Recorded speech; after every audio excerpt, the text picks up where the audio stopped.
All right, good morning and welcome in. Happy Wednesday. It is Happer and Schaefer here on 1620 The Zone and on 1620thezone.com. Connor Happer, Mike Schaefer, Joey Warcola with you guys this morning. Hi.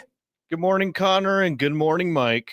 Good morning, Joey. Good morning, Connor. All right. There we go. Pleasantries out of the way, and we're on to another day. I apologize. The rooster is crowing. Here we are. And we are back to the world in which it's starting to get dark again. When we do the show, when we start the show. Now, we do have to come up with the answer to when we start our old theme song, our fall theme song. I thought we kind of decided on that yesterday. We didn't decide on air. Okay. So we decided off air, so we have to decide on I didn't air. know that we were going to tell people. I thought it was just going to happen. And then... Yeah, just let it be a surprise. We had the whole build up for the summer theme song. And then it was like 72 degrees. And we didn't realize how good we had it at that time. Right. But it's not about the degrees. It's about the sun. And how hot. Now that's a quote. The sun is. No, we can tell people. Should we just go ahead and tell people? I think so. All right. The day after Labor Day, the original Happer and Schaefer theme will return. We'll have one more full month of the summer theme. Okay. All right. Yeah. And then it'll go away to an undetermined date in May of 2027. Yeah, we did it like middle of May this year, even so we skipped ahead. Push it back? Do we just go? What if we just make it like somewhat symmetrical? Isn't really the right word for it, but it'd be the day after Memorial Day to the day after Labor Day, and we just have a schedule. That was the thought. There was a reason why we didn't do that in the first place. I don't remember what it was. Yeah, I don't either.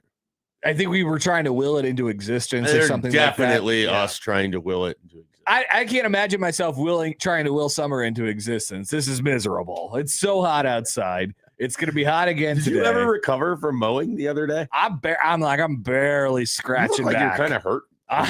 I'm scratching back. Man, you got to get. And I'm in this stupid mode where it's like I'm sandwiched in between two road trips on the weekend, and there's just no, So like I will have been gone 3 days from the show at the end of this week over the last 2 weeks, but I feel significantly less rested than I did at the start of the taking the days off, like significantly. So we're limping into football season. Oh man, it was a great start for me. I don't like this for you. Yeah, well, this is the way it goes. No limping. I want full striding. It's training camp for Connor, his favorite linebacker on the Panthers. Got a season-ending injury, and now Connor's just damn it. Through. He did. Yeah. Yes. Nick Scorton. I know. It's a joke about how I don't know anything about the Panthers. I was going to say, are we even sure he has a favorite linebacker on the Panthers? I don't know. It's Luke Kuechly. He's still there, right? Right next to Thomas Davis. Last I heard, he's going to be calling games on Netflix with Noah Eagle. Julius Peppers came back. I don't know if you heard. I love Julius Peppers. Yeah. Julius Peppers, Steve Smith, and then like a little bit of Luke Kuechly I'm into. I mean, that's a 3-year Packer legend. Jake Delhomme. Julius Peppers. Wesley Walls actually wants to come play tight end again at 61 years old. Ricky Prohl. Okay. There was like a year of Ricky Prohl. Now you're just showing off with deep cuts. Here. I was into it. Do you think we're the only sports radio talk show in America that will say Ricky Prohl today? Well, Austin might be saying his name today. I mean, he wasn't like a legendary. I mean, he was probably more a Ram than a Panther. Exactly. And so what I'm saying is like, there's no reason anyone else is saying Ricky Prohl today. Probably not. I can't think of why. I love when that happens. I do too. I want very much for no other radio station to say Ricky Prohl today, and for somehow him to find out that he was on an Omaha sports talk show being mentioned. Is Ricky Prohl coaching? He is. Get this. Okay. Are we having a Bill Snavely moment? This is incredible. He is the head coach of the St. Louis Battlehawks. There we go. I had no idea. I had absolutely no idea. Do we have to invent a reason to try to interview Ricky Prohl now? I mean, I would love to. I mean, don't we know like the comms guy from the St. Louis Battlehawks? Do we? There was an email about how, because we were doing our normal thing. We were trashing St. Louis, and then we got an email about St. Louis Remember? And it was like, Yeah, that's it was like, I am the comms guy for the man. St. Louis Battlehawks. You don't remember this? vaguely, but now I'm worried that we've trashed St. Louis too much for Ricky Prohl to come on. Well, I love St. Louis. I've always loved St. Louis. And if I say that enough and it gets us to interview Ricky Prohl, then I would say 100% will take back things that I've said about St. Louis. Ricky Prohl is from the Bronx. Didn't know that. Yeah. Wow. Born in the Bronx. Yeah, I think of him as a Ram. Me too. Mostly. He's- How many teams did he end up playing? He was a Cardinal, he was a Seahawk, he was a Bear, he was a Ram, he was a Panther, he was a Colt. 6. Wow. Wow. Okay. Nearly played for the entire NFC West. Yeah, he truly did. No 49ers in there, sadly. There you go. We are the only radio station in America, maybe outside of St. Louis, who might mention the Battlehawks today. Maybe they're having Ricky Prohl on the show. True. Who Didn't knows? think about that. Who knows? But we will be one of the many shows in America who mentioned Bret Bielema today. More shows than normal. We'll mention Bret Bielema today because guess what? He talked about the SEC. Oh, no. Uh-oh. Kind of. He coached there. He can talk about it. He knows the That SEC was his intimately. thing. He coached the bottom feeder. Well, not the bottom feeder at that time. That was Yeah, I Vanderbilt. think that's fair. Arkansas being the bottom feeder of the SEC just permanently, I think that's pretty fair. Well, they're certainly set up to be there now going forward. They are now. Today at Big Ten Media Days, it is day 2. Michigan State, Minnesota, Ohio State, Oregon, Purdue, and UCLA. It's time for the rest of the nation to hear the Bob Buzz. Bob Buzz. Coming in. I don't know. I keep hearing more, but every day it feels like there's a new person in my life, either that I listen to or that I talk to or whatever it is, who says something about I'm hearing nice things about Bob Chesney. Yeah. Every day. It's like it's multiplied by a lot this week. And today it's going to just explode. I have a feeling. Yeah. It will certainly be better than He's going Deshaun to get up Foster's there. He'll performance. conduct himself well. People are going to want to try to make Kurt Signetti comparisons of, leaving James Madison and taking players. First question. Hey, Bob, what'd you take from Kurt Signetti? Anything? And I'll be like, well, yeah. I mean, I worked with him for a little while. Like a lot of things. Is there any other questions? Would you like me to do my Kurt Signetti impression? Could you guys please come up with something else to ask me? I bet he asks. What if he just he gets asked about it and he immediately tries to do a Signetti face? Would that just endear more people to him? I'd be fully 100% in. I'd pick him to win the Big Ten this year if he did that. He hold on, and he pulls out a pair of glasses and puts them on. That would be incredible. It would be. Actually. That would be the greatest moment in Big Ten Media Days history. I'm not even at all exaggerating. There are not enough moments to even fill out a list for great moments in Big Ten Media Days history. No, I mean there's the ones that are true that are near and dear to us, Yeah, Bo being asked about the Hy-Vee meat department. Scott Frost not giving an opening statement. That was a classic. I mean that's probably number one on my list right now. But if Bob Chesney all of a sudden gets out of Kurt Signetti's scowl, I am super into it, and it immediately vaults its way to.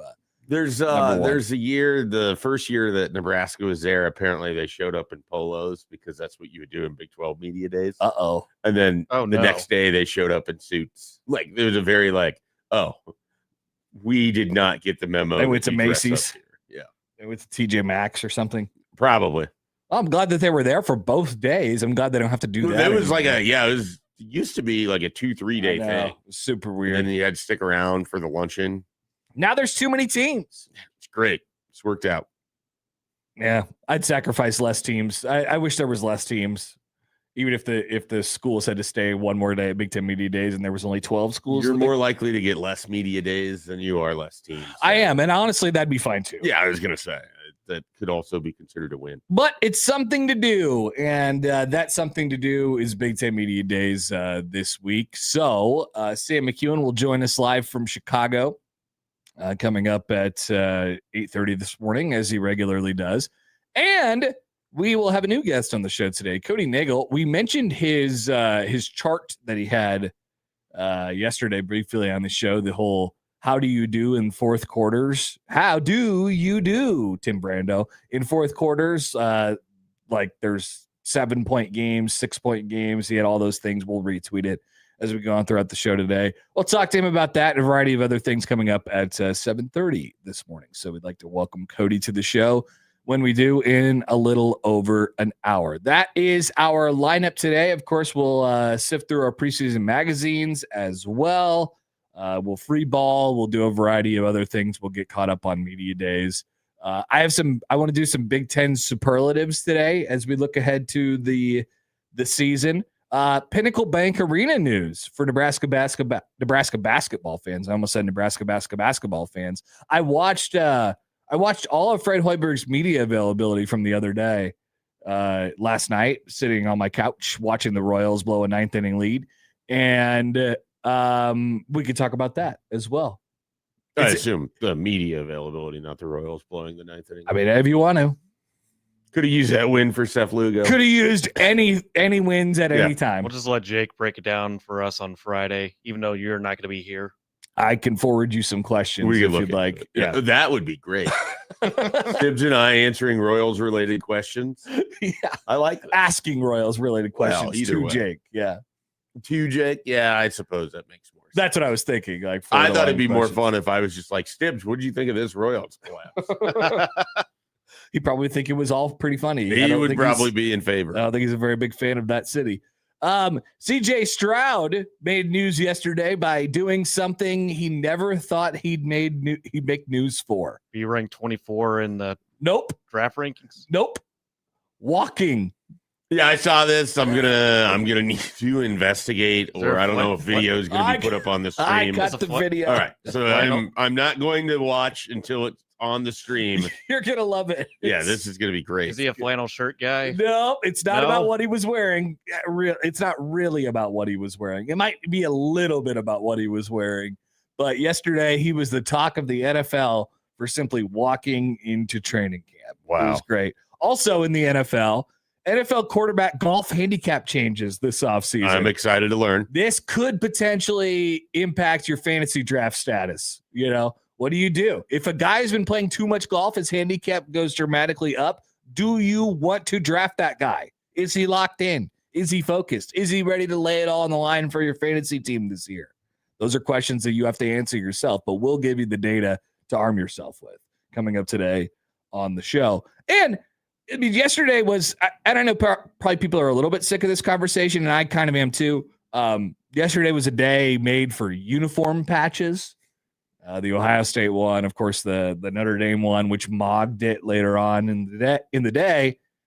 How much does Nebraska actually stand to make? I feel like anytime we've talked about this, it is, are they going to put a Runza patch, a Valentino's patch, or whatever patch on their uniform?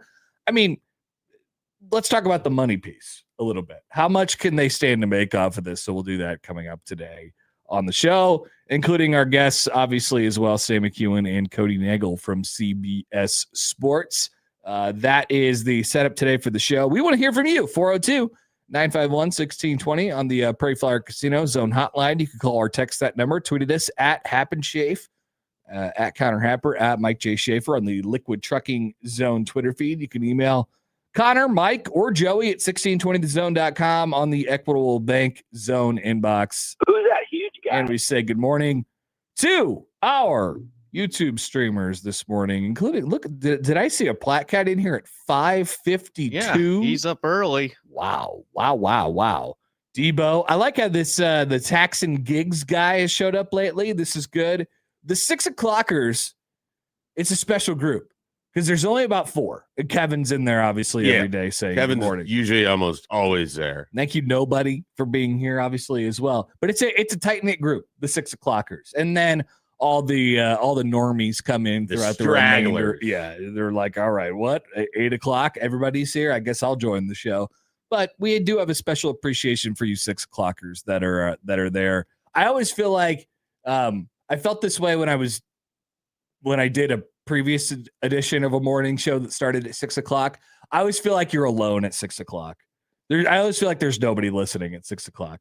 And so this is where we get to really, get into some things. And then they kind of, come around and come around and come around as the show starts. I don't know, for whatever reason, it just feels so quiet. It's so I feel like serene. I hear from a 6 fair o'clock. amount of people that have to start a really early commute, and so they catch like That's awesome. 6:45 or the 6:30 segments a Yeah, lot. I mean, we love being here for. Don't Yeah. get me wrong, we love being here for the 6 o'clock for the people who are here at 6 o'clock. Obviously, it's. I don't know what the least like the from 6 to 6 what the least listened to hour would be throughout that day. It's probably this one, but we also may have the most listened to hour later on in the show, Right. like the 7 o'clock hour. Yeah. Like it's the hour directly following. Basically, I would assume from like 7:10 to 8:30 is the largest listening stretch that we Yeah. have. From what I've seen, the statistics in the past would say that it sort of steadily climbs and then peaks and then goes down Mhm. throughout the day. But anyway, that's a little probably too much inside baseball that nobody actually cares about. All right, We care and we matter. we do care. Because we are 1620 the zone. You matter. And you matter as well. Thank you to the 6 a.m.ers out there. All right, we'll take a quick time out. We'll be back and get things rolling on a Wednesday on Happer and Schaefer on 1620 the zone.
Best question from day one of Big Ten Media Days yesterday. Of course, day one was the day in which the commissioner gets to talk, and that could go, as we've seen at any of the other three Big Ten, or not Big Ten, conference media days go over the last couple of weeks. It could really go any direction that they wanted to.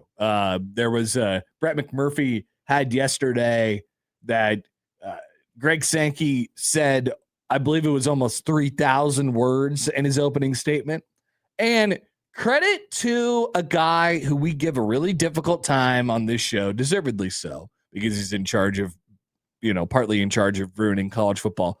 Tony Petitti, who is currently the Big Ten's commissioner, who acquitted himself quite well yesterday. He said under 800 words in his opening statement. He didn't ramble on about, whatever and how they need to get their way and cry and whine and politic or do anything like that.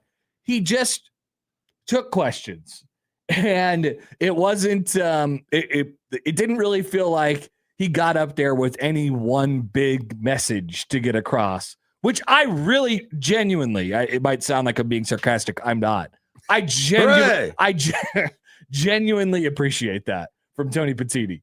I thought maybe the best thing I could say about Tony yesterday, because I didn't think I would be saying this, he did not embarrass himself. He might not be the worst. And honestly, this is a huge step forward. The question, the best question that he was asked yesterday from the media was this. I was wondering, Tony, is it a little bit sad that y'all have had to turn college athletics over to the federal government to save you from yourselves?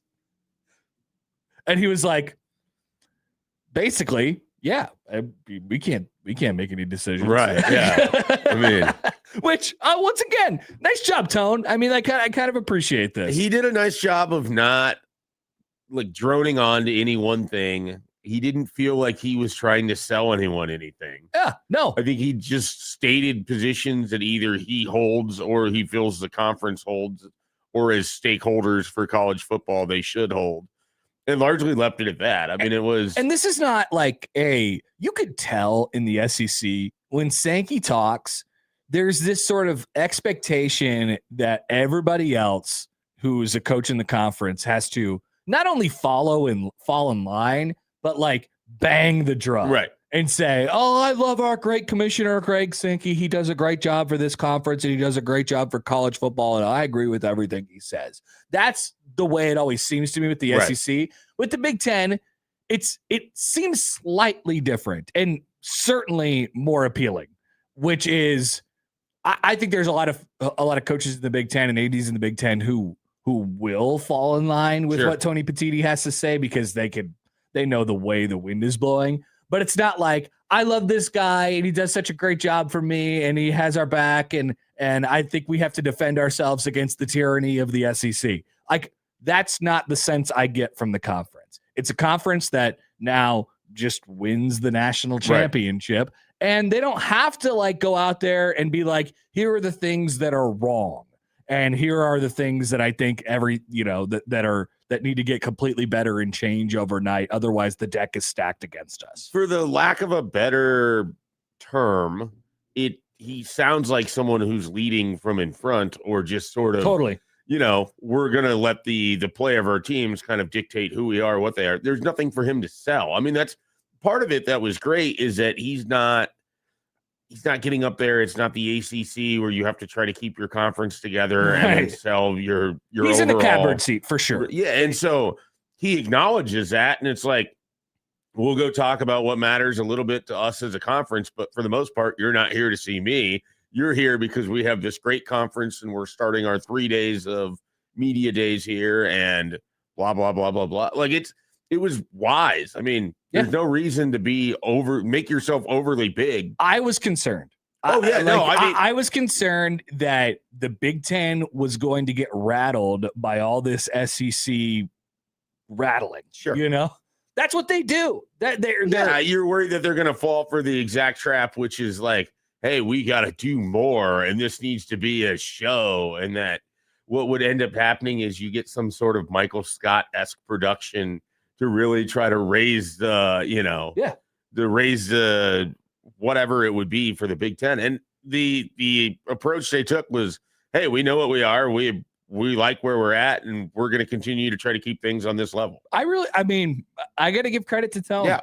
I got to give credit to Manfred's boy. He was understated yesterday, which honestly is a huge step in the right direction. And like you said, Schaefer, like he doesn't have to, because he could just sit there and like, do you remember who won the national championship last year and the year before that and the year before that? And I hate that it comes down to that. And I hate that that's what the conversation comes down to, like this bottom line, like black or white thing. But that's the game that we've been playing by for a long time in college athletics, because that's the game they used to play by, in the SEC. And now that the Big Ten is winning their game, all of a sudden the game has changed. Right. It's not about that anymore. It's about how difficult it is to get there and how they play another, non-conference game that is difficult. Like, I guess the winning the national championship part should just be ignored because your schedules are harder, which is not even true. And so he's sort of in the most enviable position in college athletics, in the sense that, like, all he really has to do is just come in and make sure the lights stay on in a conference that prints money right now. Yep. And then he has to address the major issues like everybody else does, while he can offer opinions on things. Like he basically said, he and Sankey have to talk all the time about this Save College Sports Act. Right. And that they're sort of in lockstep with that. So you kind of just position yourself to the other sort of equal that you have. And it's just I don't want to say it's certainly not an easy job, but relative to the tumultuous nature that you can have as a conference commissioner, like this is an era of good feelings. Like you're coming off of the 3 national championships. You have your TV contract solved. Exactly. That's a key part of this. Like this is a time to not make waves. 100%. When the Big Ten goes into their next TV deal, their next media rights deal in a couple of years, then what are we, 3 years? I feel like it's the end of the decade. I don't know why I had that in my head for some reason. Logically makes sense. Yeah, because wasn't it a 10-year whatever? I feel like we're still a couple of years off of it. And like you said, Schaefer, you don't need to be like, hey, I think this is the direction that we're going, and this is the direction that it needs to go, and all this stuff. It's just like, yeah, things are going okay right now. We'd like it. He reiterated his desire to have a 2014 playoff, which we've talked about that a million times. Right. I don't think that's great, but I feel like that. What do they say? The whatever's the mayonnaise is out of the jar, I guess, on that one. Did you actually say mayonnaise? I don't know if they do. I don't know what the correct phrasing on that is. The genie's out of the bottle. Yeah, that one. Like the horse is out of the stable. I don't know. Whatever it is, it's out. Like we're not going back. It's going to be 24. I'm now wondering if I've ever heard anyone the talk mayonnaise about the mayonnaise out of the being jar. out of the jar. The horse is out of the barn is a common one. No, but that's not even a thing. One, and now I'm blanking on what the food one is. Isn't it like isn't it? This is brought the show to a screeching halt. Yeah, well, deservedly my brain so. is just stuck on which idiom this is. So yeah. There is definitely a food one. Is it something about? Well, I don't know. It's something coming out of a jar, right? Yeah, their jar is definitely involved. There's a jar that's the toothpaste out of the tube. Thank you, texters. The toothpaste is There's definitely also like it's a corollary to it, like the spilled milk, like it's already out. It's already done. It's on the floor. Anyway, we're not going back. Yeah, it's gonna be 24 teams in the stupid playoff. Train has left the station. Oh, good one. Yeah, I basically put in horse out of the barn looking for similar idioms. Is horse out of the barn even? Because I always thought it was like the hay is in the barn, which means a completely different thing. Is there the idea that you try to shut the door, but the horse has escaped? The horse is gone. I didn't know that one. I just guessed on that one. No, that's a real one. Okay, good. The mayo in the jar, not so much. But of course, what they were talking about was the Protect College Sports Act, which is this bill that very clearly there's an admission there from TD yesterday, the commissioner of the Big Ten, who said, Yeah, we cannot be trusted if it's just us two. If it's me and Mr. Sank and me and the Sank dog, me and my boy Sank, we can't be trusted to, get it right or work our way through it, because admittedly we are all trying to protect ourselves and we are all trying to get the best deal out of what this next deal is for us, the Big Ten Conference, and for our schools. And ultimately, that's their job. I wish it wasn't quite as much like that, but we have all agreed over the years that if there is something bigger than both the Big Ten and the SEC that could sort of govern it in a way, even though the Big Ten and the SEC are going to be the two biggest, and they'll get some winks and nods in the deals and their special stuff and whatever in there, because they have the most bargaining power, more bargaining power than any other conference in the country. There still needs to be a sort of governing body over the top of it. And there was an admission of that from Tony Petitti yesterday, which I don't know. Once again, the constant thing that I hear from the SEC side is never back down, never relent. And, we are right all the time and all these different things. Like, I wouldn't go as far to say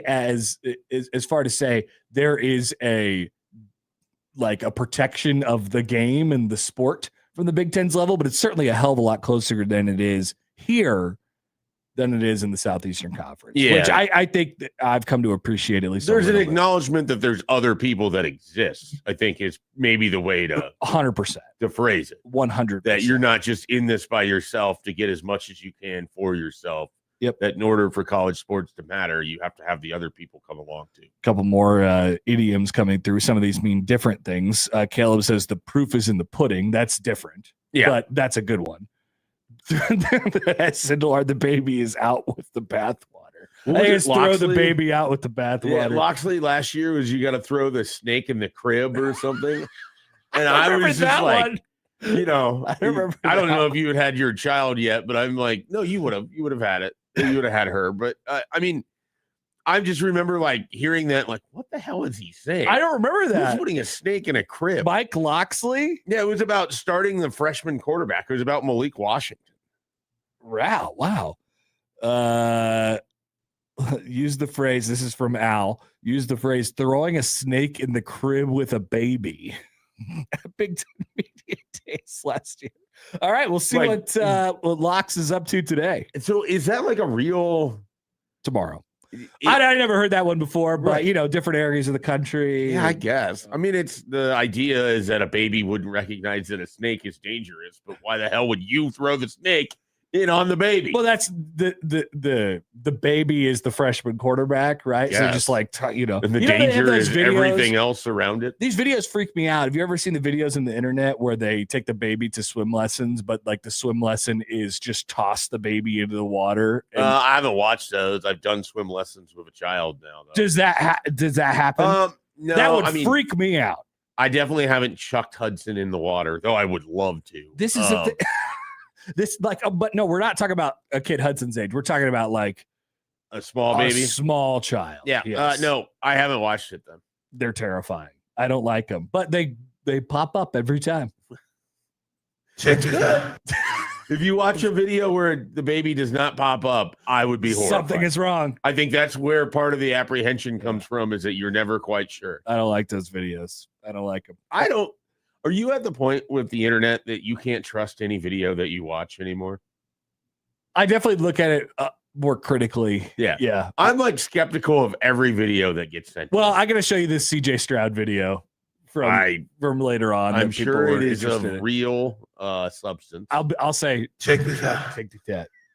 Thanks, Mike. It's not Shohei Ohtani. It's not about that. Maybe, as Joey mentioned to us during the break before this segment, maybe today at Big Ten Media Days we'll produce our own tortillas moment, which I'm excited about. All right, we will come back. We'll still have more to cover from Media Days Day 1. Bret Bielema makes some noise and riles up some people. I had a realization about myself and Bret Bielema yesterday. We'll discuss that a little bit later on in the show. But when we come back, we'll crack open the college football magazines. We'll see what we can find next on 1620 The Zone.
All right, welcome back.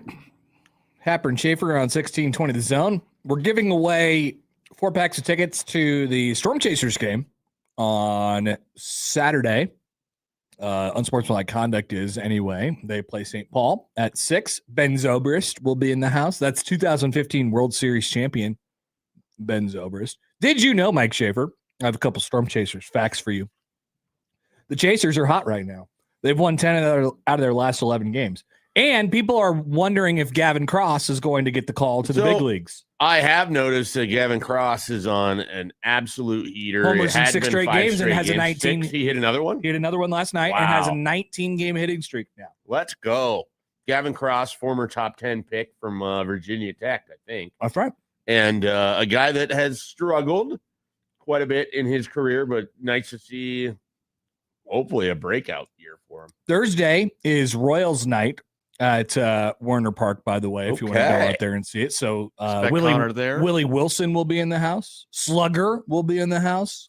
And the Royals promo team as well. And then, of course, Ben Zobrist on Saturday. You know, I just realized the Chasers are hot. Don't let the Chasers get hot. Yeah, I just realized something about the Chasers.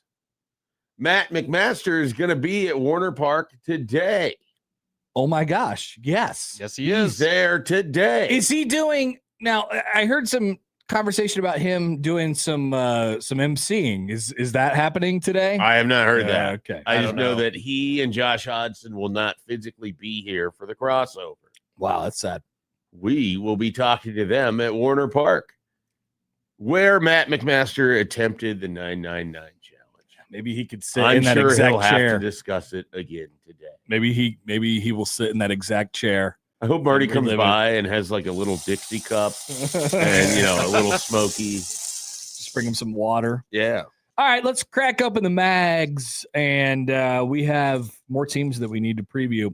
Schaefer requested that I do 5 numbers. I will honor that request. 39, 13, something that ends in an 8, 38, I think. We'll go with 38, yeah. 17. And 25.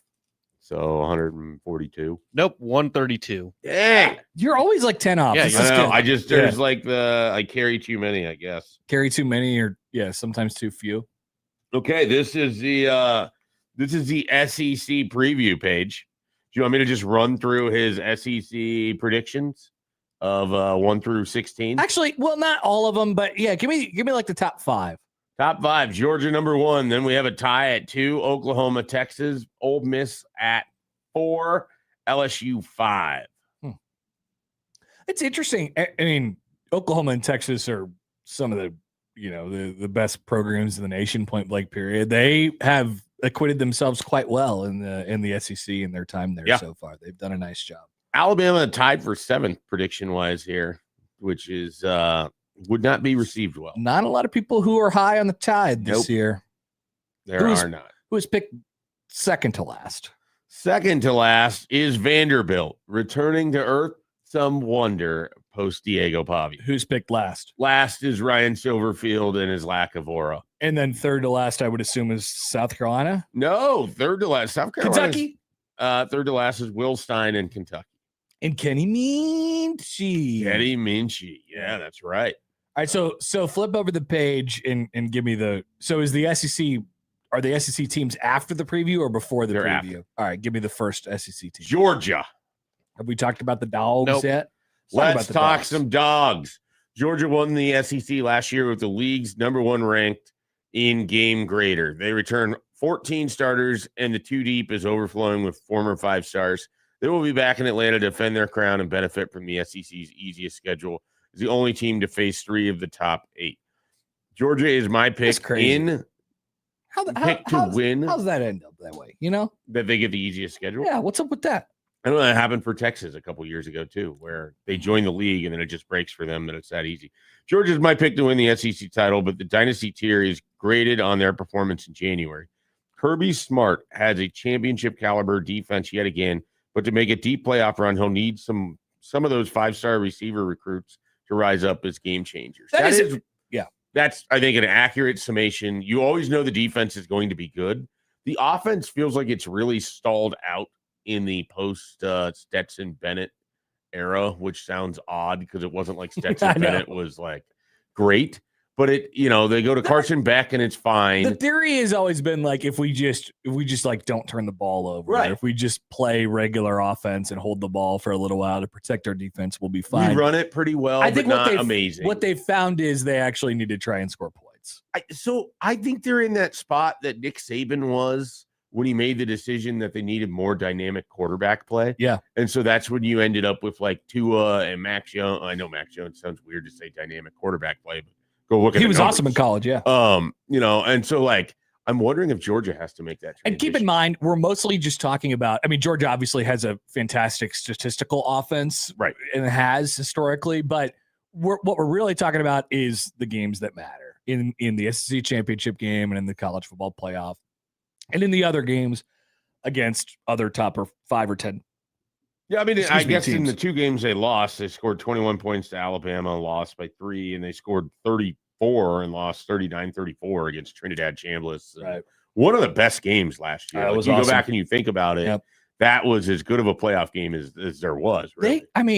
They really got all the like if you were counting. If I asked you, Schaefer, and you've just looked at the SEC rankings, if I asked you, like, can you name 8 out of the bottom 9 SEC teams, or 6 out of the bottom 8 SEC teams, like in a row, you could, and they'd all be on Georgia's schedule. It's really amazing. So South Carolina's on there. Missouri's the only one they're really missing is Kentucky. Missouri's on there. Vanderbilt's on there. Arkansas is on there. They also have a trip to Alabama.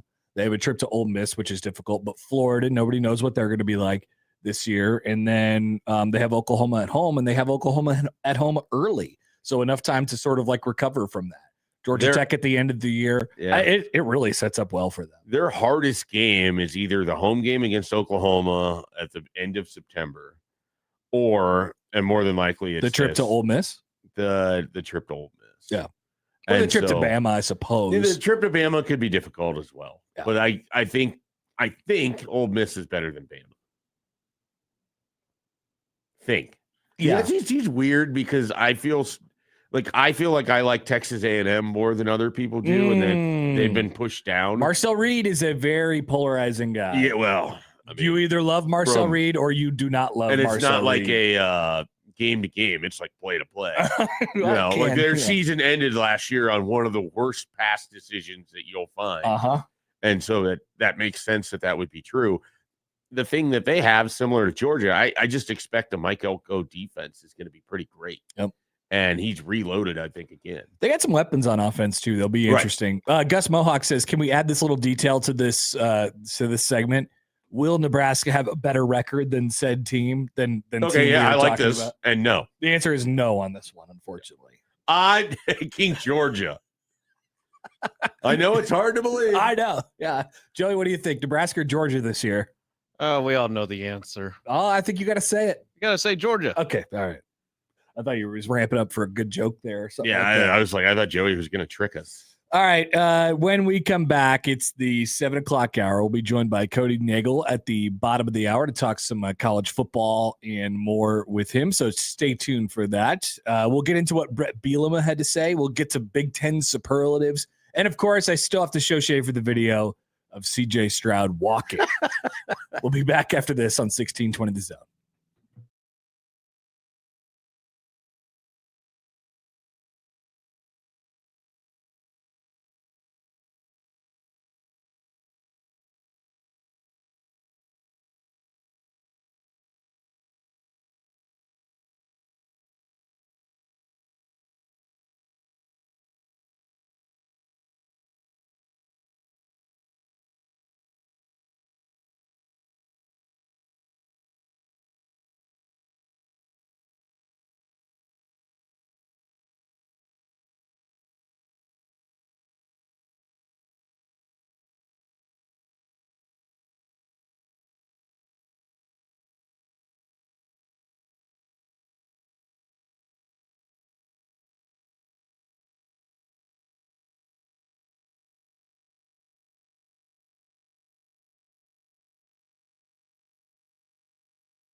All right, once again, appreciate the 6 o'clockers, but now a new batch. The 7 o'clockers are here. Your watch is over. Now, we'd appreciate the 6 o'clockers if they stayed. Yeah, no, you don't have to leave. I'm just saying you're now joined by the 7. The 7 o'clockers. These are the folks. Sevens have arrived. I'm always so curious about everybody's like their morning commute, because it's a you do the same thing more than likely if you have a regular Monday through Friday job. You do the same thing every single day. You leave at the same time. You are driving at the exact same time. You come back at the same time. It's part of the reason, by the way, but we try not to do the exact same thing at the exact same time every day, with the exception of the headlines, which only takes like 4 minutes in order to do. So I feel bad for those people who get who have like a 20-minute commute from like 7:50 to 8:10. They get they get some commercials, they get the headlines, and then they get like 5 minutes of probably you get that talk. Producer guy talking. But don't worry, after 8 o'clock, you get 9. That is 9 what o'clock. happens after 8 o'clock. Yeah, that is It's true. true. Speaking of you, Joey, I have a question. boy, what now? I have a question. Is it interstate related? It is not interstate Is related. it national park related? It is not national park related. It is food related. What is going on right here? Oh yeah, that was my dinner. Could you So unprepared. could you explain this to me? What was your dinner last night? It was porky butts. I got some barbecue yesterday. I was craving for some, and So did the catfish come from Porky Butts too? yes, it did. All right, Yeah, nice. it is delicious. So Porky Butts, you got catfish, burn ends, a thing of beans, Yep. and cucumber salad, which it was delicious. that is a variety of things that I would just simply never probably order. And I don't. think. I tried it for you guys, and I recommend ordering you. that. It's delicious. Which part was the best? The catfish. I would say the catfish. I'm down. I'm into catfish. It caught me by surprise, to be honest with you. You I was did, very your skeptical. tweet was about was noting the cucumber salad. I thought I mentioned the catfish on the tweet as well. Oh, you did. You said the catfish and the cucumber salad are game changers. So you got to give me your pitch for cucumber salad. Yeah, it's got to be a good pitch too. Give it to me. He I doesn't have it. I don't have it. I'm still trying to wake up. I got some leftover cucumber salad I could bring over so for you guys to taste. Do we want leftover cucumber I'm salad? not even entirely sure I want fresh cucumber salad. Hey, it's not coming from Matt McMaster to be for. So it No, won't be covered I'm in sure it's slap your good. mouth. It's just, it's a day old cucumber That's true. salad. Yeah, So it's basically just cucumbers with vinegar and what else? Yeah. Basically vinegar, and I think I don't know if it was like ranch or I mean, something. I don't mind cucumbers. Was it like a pick 4 things sort of thing? Yeah, and you yeah, ended yeah. up on catfish, burn ends, beans, Yeah, how and did cucumber the salad. order get? Yeah, Wild. so it's a two entree order. So I got the catfish, the burn ends, and then it comes with 2 sides. So you get those 2, and then I forgot to include the cornbread in the picture. I wasn't able to eat the cornbread. I did not finish everything. I love I was too cornbread. I was too It's a lot of complete. food. I mean, Yeah, their sides are large there. Yeah, it's large. Oh yeah, their portions are big. I only had half of the cucumber salad and half of the baked beans, and I obviously wasn't Okay. able to eat the cornbread. The other question that came into focus is how often you eat you like sit down for dinner every night at your dinner table. Yes, I just is that a problem? it's Are not you- a problem. Don't put it on the internet that it's a problem. It's not a problem.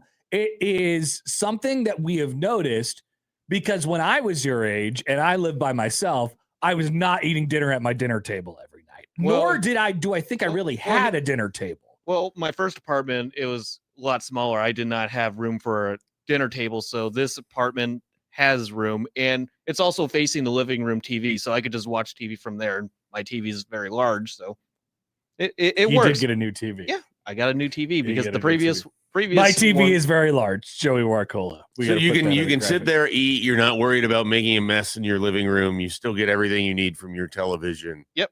All right. Yeah. This all tracks. It makes a good sense. setup. It's a great setup. I like, as Happer was saying this, I was thinking back to being your age, having the apartment. Like, I basically think I ate 97% of my meals in front of a television. Like, I had bought one of those TV tray stand things to basically put there. I don't even know how much I ate inside of my apartment.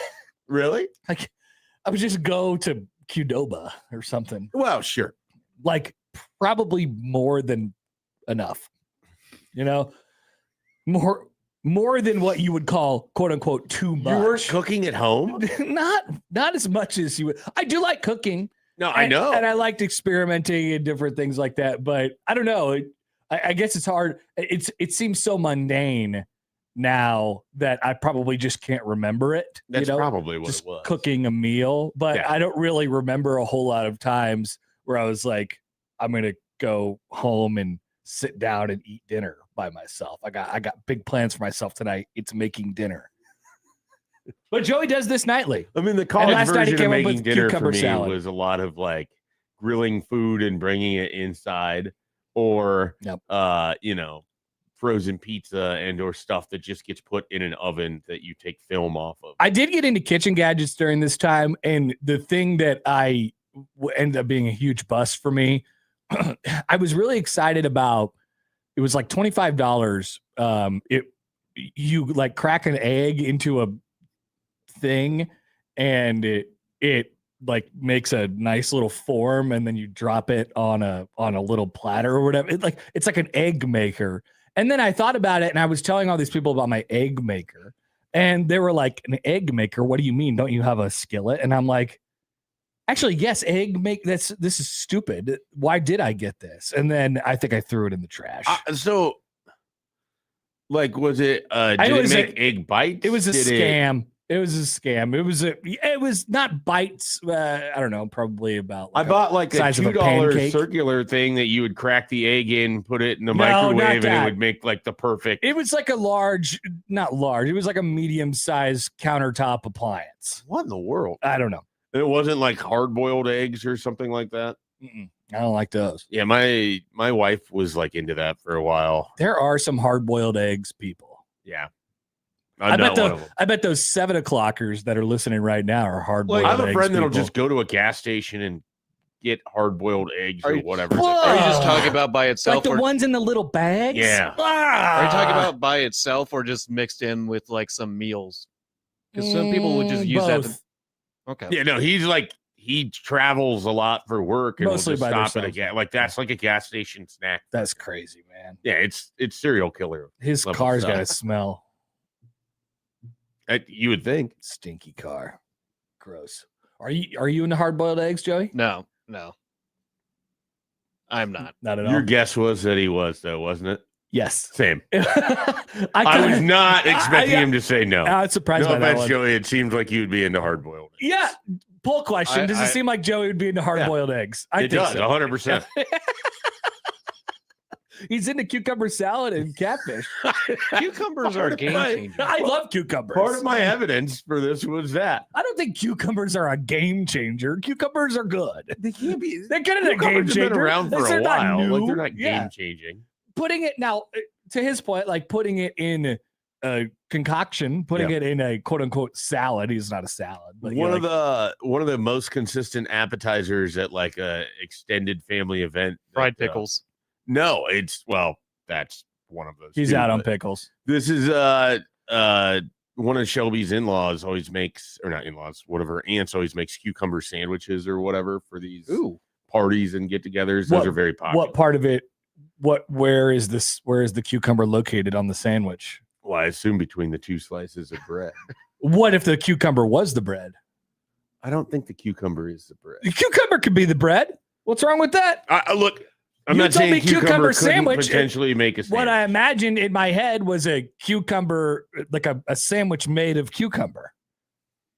I mean, Which I'd be kind of down with. they're just like little tiny sandwiches with cucumber and like dressing. Or would it be like a lettuce sandwich instead of the lettuce being the bread? The cucumber's the sandwich, the bread, and then you put whatever toppings in the middle. So the lettuce is the bread, or the cucumber is the bread. Cucumber's the bread, kind of like a lettuce wrap. And sandwich. then the lettuce is in between or whatever toppings you have in it. That's what I'm saying. Yeah. Yeah, it could be that, but it's not. We got some hard-boiled egg supporters here on. Of course. We should all try hard-boiled eggs. I mean, I've tried them. I'm out. I don't I've like had them. I've tried. Yeah, I've tried everything. No. Debo says 6 every morning, no spices, just straight egg. Speaking of egg, are you a deviled egg person? No. It's another huge holiday thing. Nope. It just sits there. I'll have one occasionally, and I'm never just wow. Like there's people that they love these. This is their favorite thing about. I know. A get together. I know. And I'm just I'm like, thank you. Keep eating all that garbage. It's perfectly fine. Like I'm not opposed to it. If someone's like, you need to eat that deviled egg, it's not like I'm gonna retch or anything. Yeah. But it's never something I would just pick and be excited about. Brian in Bellevue, big hard-boiled egg fan. I enjoy cutting up the egg on avocado toast. Don't knock it till you try it. Wow, sounds like a true millennial, Brian from Bellevue. 402, hard-boiled eggs are delicious. Soft-boiled eggs are even better. And deviled eggs are a game changer. I like this idea that we just start calling old foods game changer. Have you seen this bread? Game changer. I'm going to take 2 slices of bread, some deli meat, some cheese. It's really a game changer when you put them on a condiment, like that. some sort of condiment. Could be horseradish, could be mayo. Game changer. Texter says, hard-boiled eggs, no. Deviled eggs, yes. All right. A lot of conversation about egg. People have strong egg opinions. And the way to make your eggs this morning. All right, Bret Bielema yesterday. So I had a realization about myself. I was watching Bret Bielema yesterday doing his State of the Union at Big Ten Media Days, and of course he couldn't help but take a little shot at the SEC, and he kind of just offhand mentioned that they still act like it's 2005 down there, which I thought was really funny. And then that just opened up the floodgates. 2 questions later, Stu Mandel comes back and he's like, hey, can we just go back to that 2005 comment real quick? Like, what do you mean by that? And, he explained it really well. He had to kind of walk the 2005 thing back like multiple times yesterday because people, and I don't know what it is, but I'm not one of these people, and I'm trying to figure out if anybody else is out there, who really, really wants this. It seems like, or the way the media acts, people crave this SEC Big Ten bloodlust thing. And I don't really get it. Yeah. I don't want to hear about it. It's not an actual thing that happens. They're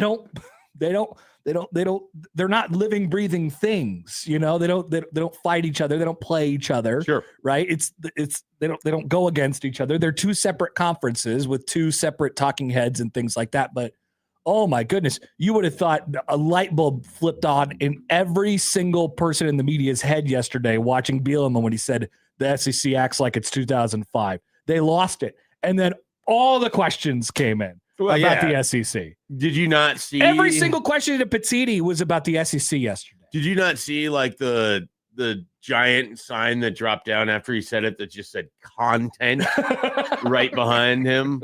I missed it. I must have missed That's effectively what it was. Check this out.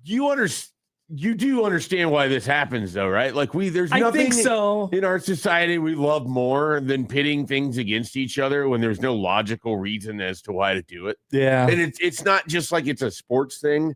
It's a societal thing. It's Britney Spears or Christina Aguilera. It's, we love taking 2 and then arguing about which of the 2 is better than the other, even if there's no rational or actual competition that exists between the 2, and they're 2 separate entities. Now that you did the McDonald's Burger Now King, that you did the Britney Spears, Christina Aguilera one, it really is. We love crystallizing pitting. America is all about pitting this against that.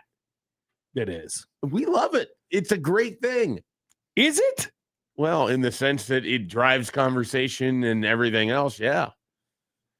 I mean, there's some that make sense. Like the Red Sox and the Yankees play each other, right? You know, like they get to play each other 14 times a year or whatever it is. Right. But then you'll also get, the city of New York versus LA, East Coast versus West Coast. That is East true. East Coast rap, West Coast rap. That is true. Biggie, Tupac. Like all of these things.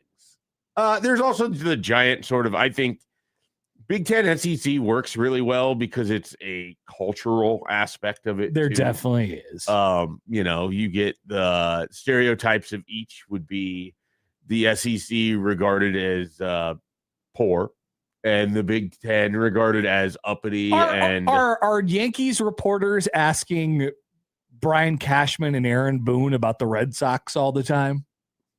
Could be. It depends. Like if the Red Sox go on that winning streak and then they overtake the Yankees, you can guarantee there's questions about, hey, why are these guys winning? It was just crazy. I mean, the whole Big Ten media day was just about the SEC and the stuff that they say yesterday. So like it worked on the media, but nice job by Petiti. It didn't really work on him. Like he took the high road a couple of different times. Bielema, he went in there and mentioned that 2005 line.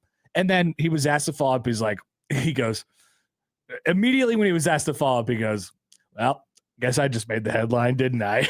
And then he sort of explains himself a little bit. And he said this, the two biggest things, the transfer portal and revenue share, NIL, however you want to describe it, when those two elements came into college football, the world changed. It's overly obvious to say that, but I think anything to predate that is just a different time in college football. It just is. And then he talked about his time at Wisconsin, prior to going to the SEC and in the different era of college football. But what he's basically saying is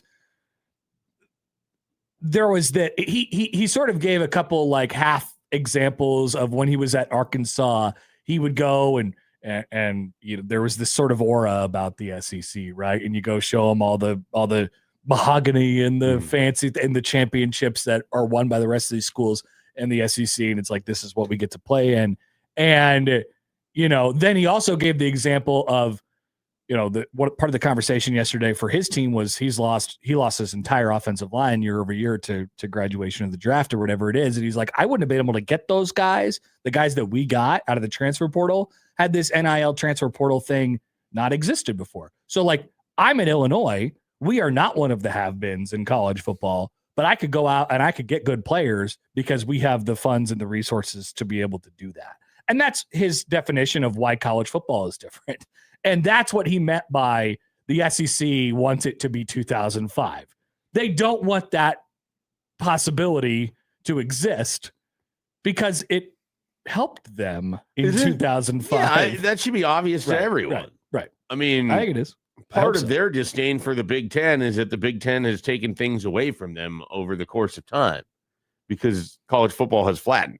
Right. And instead of being that was his point, the kings, I mean, now they have to share the wealth. So I realized something about myself yesterday when I was watching Bielema.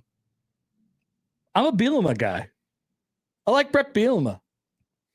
I don't know. This is kind of new for me. I kind of came to that rationale when he was trolling Shane Beamer in their bowl game a couple years ago. Yes, that was funny when he was freaking out. Yeah. And Bielema was just laughing at him. Right. That was great. And then didn't Bielema call over an official and then start making the same gesture that Shane Beamer was? And then Beamer's just screaming at him across the field. And they're playing in the Citrus Bowl that me and three other people were watching on, December 31st before we go about doing whatever we're going to do later that day. Right. Oh, that was great. I'm a Bret Bielema guy. And so I'd say this, I know they lost a lot of production year over year, including their quarterback who was really important for them in Luke Altmaier. And then, basically all of their I think 4 out of their 5 offensive linemen, discount them at your own risk. I mean, I think he's kind of got it going a little bit. I don't know if they're 9-10 wins every year, but they have won 9 and 10 games each of the last 2 years. Right. So, I mean, I think they're a very, very solid middle of the pack team. I don't think they're falling back to the bottom just because they lost Luke Altmaier. I don't think they're going to the bottom. I think they're just hanging out in that 5 to 7 win range this year. 5 to 7. Yeah. Once they can kind of put the pieces back, because this is sort of what happens, I think, is you had Luke Altmaier for 3 seasons. I mean, Luke Altmaier started that game against Nebraska in 2023. Yep. So you're having to replace someone that was a huge foundational piece of what you are, and now you're having to put together your entire offensive line, so you don't have a continuity there. So I think it's going to take a little bit. They didn't run the football as well as they did a few years ago when they had Chase Brown and guys like that. So he's having to kind of shift things around Chase a Brown little was bit. awesome. Was up? Chase Brown was awesome. Yeah, he was really good. So and their defense, like the thing about Bielema though is I think he does as good of a job as anybody of here's what my roster is. Mhm. Here is the best pathway to winning a football. Agreed. If it means that we have to be one of the best special teams in the country and our defense is great and we have to play ball control and eke out wins, we can do that. If I've got a quarterback that I can run play action with and I've got a wide receiver and Pat Bryant that I get one-on-one matchups, we're going to go get him the ball. Like he adapts to his personnel really, really well. And I think that's part of his success. So we'll see what that is for them this year. Iowa, nothing new on the Kirk Ferentz front yesterday. They have a quarterback battle. He's not retiring. If you were looking forward to Kirk Ferentz is going to get up at Big Ten Media Days and say he's retiring after this year, that didn't happen yesterday. And it doesn't really seem like it's happening all that soon anymore. No. It's weird. He might be rejuvenated again. It's New Kirk Volume 8. Has he ever answered why he doesn't want to be in the video game series? That's a good question. I didn't pay that close attention yesterday. Yeah. I've wondered this because he hasn't been in it since it's come back, and they're always coached by Mick Cloud. That's exactly right. It's Mick Cloud, yeah. And then Mick Cloud always retires after like the second year. He's still going strong in the 2028. And then Schiano, yes, these are all three that Nebraska plays this year, Illinois, Iowa, and Rutgers that went yesterday. I mean, they did have two of the Big Ten guys. Yeah, they've got two Big Ten guys. Yeah. And Antoine Raymond. Should we just shorten it to big guys? Big Ten guys. They've got two big guys. Big guys. It's guys naming dudes. Who's that huge guy? Who's that Rutgers huge guy? fascinates me because there's going to be a year where it kind of lines up that they're going to be an annoying team. This could be that year when you have these kind of players. Oh, scary game. So, for Nebraska, it's the second half of the back-to-back road trip this year. And then the other coaches to go yesterday were Matt Campbell, Lincoln Riley, and Luke Fickell. I would say among those three, they will be the tannest trio amongst anyone else that talks. I saw the Matt Campbell photo. Matt Campbell was dark. And he is normally, but I think would always joke like he looks this way at media days because he spends all summer coaching his daughter's softball team or something. He looked like a softball dad. Yeah, he has been in the sun a lot. For sure. All right, more from Big Ten Media Days coming up as we go on throughout the show today. But let's take a break. We'll come back, talk some more college football. Cody Nagel from CBS Sports makes his Happer Schaefer debut. We'll talk to him about a variety of different topics across college football. He's a Nebraskan. He is a Nebraskan. I don't think he's originally from Nebraska, yeah. but so I had to think about that. He went to Nebraska. Graduated from Nebraska. I knew that. Yeah. I didn't know he from was Sioux Falls. All right, well, we'll get clarity on that one when we come back on 1620 The Zone.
All right, 7:30 here on Happer and Schaefer, 1620 The Zone, and on 1620thezone.com. Connor Happer and Mike Schaefer with you. We're joined now in the Prairie Flower Casino Zone hotline by our new good friend, Cody Nagel from CBS Sports. Cody, good morning. Thanks for doing this. How are you?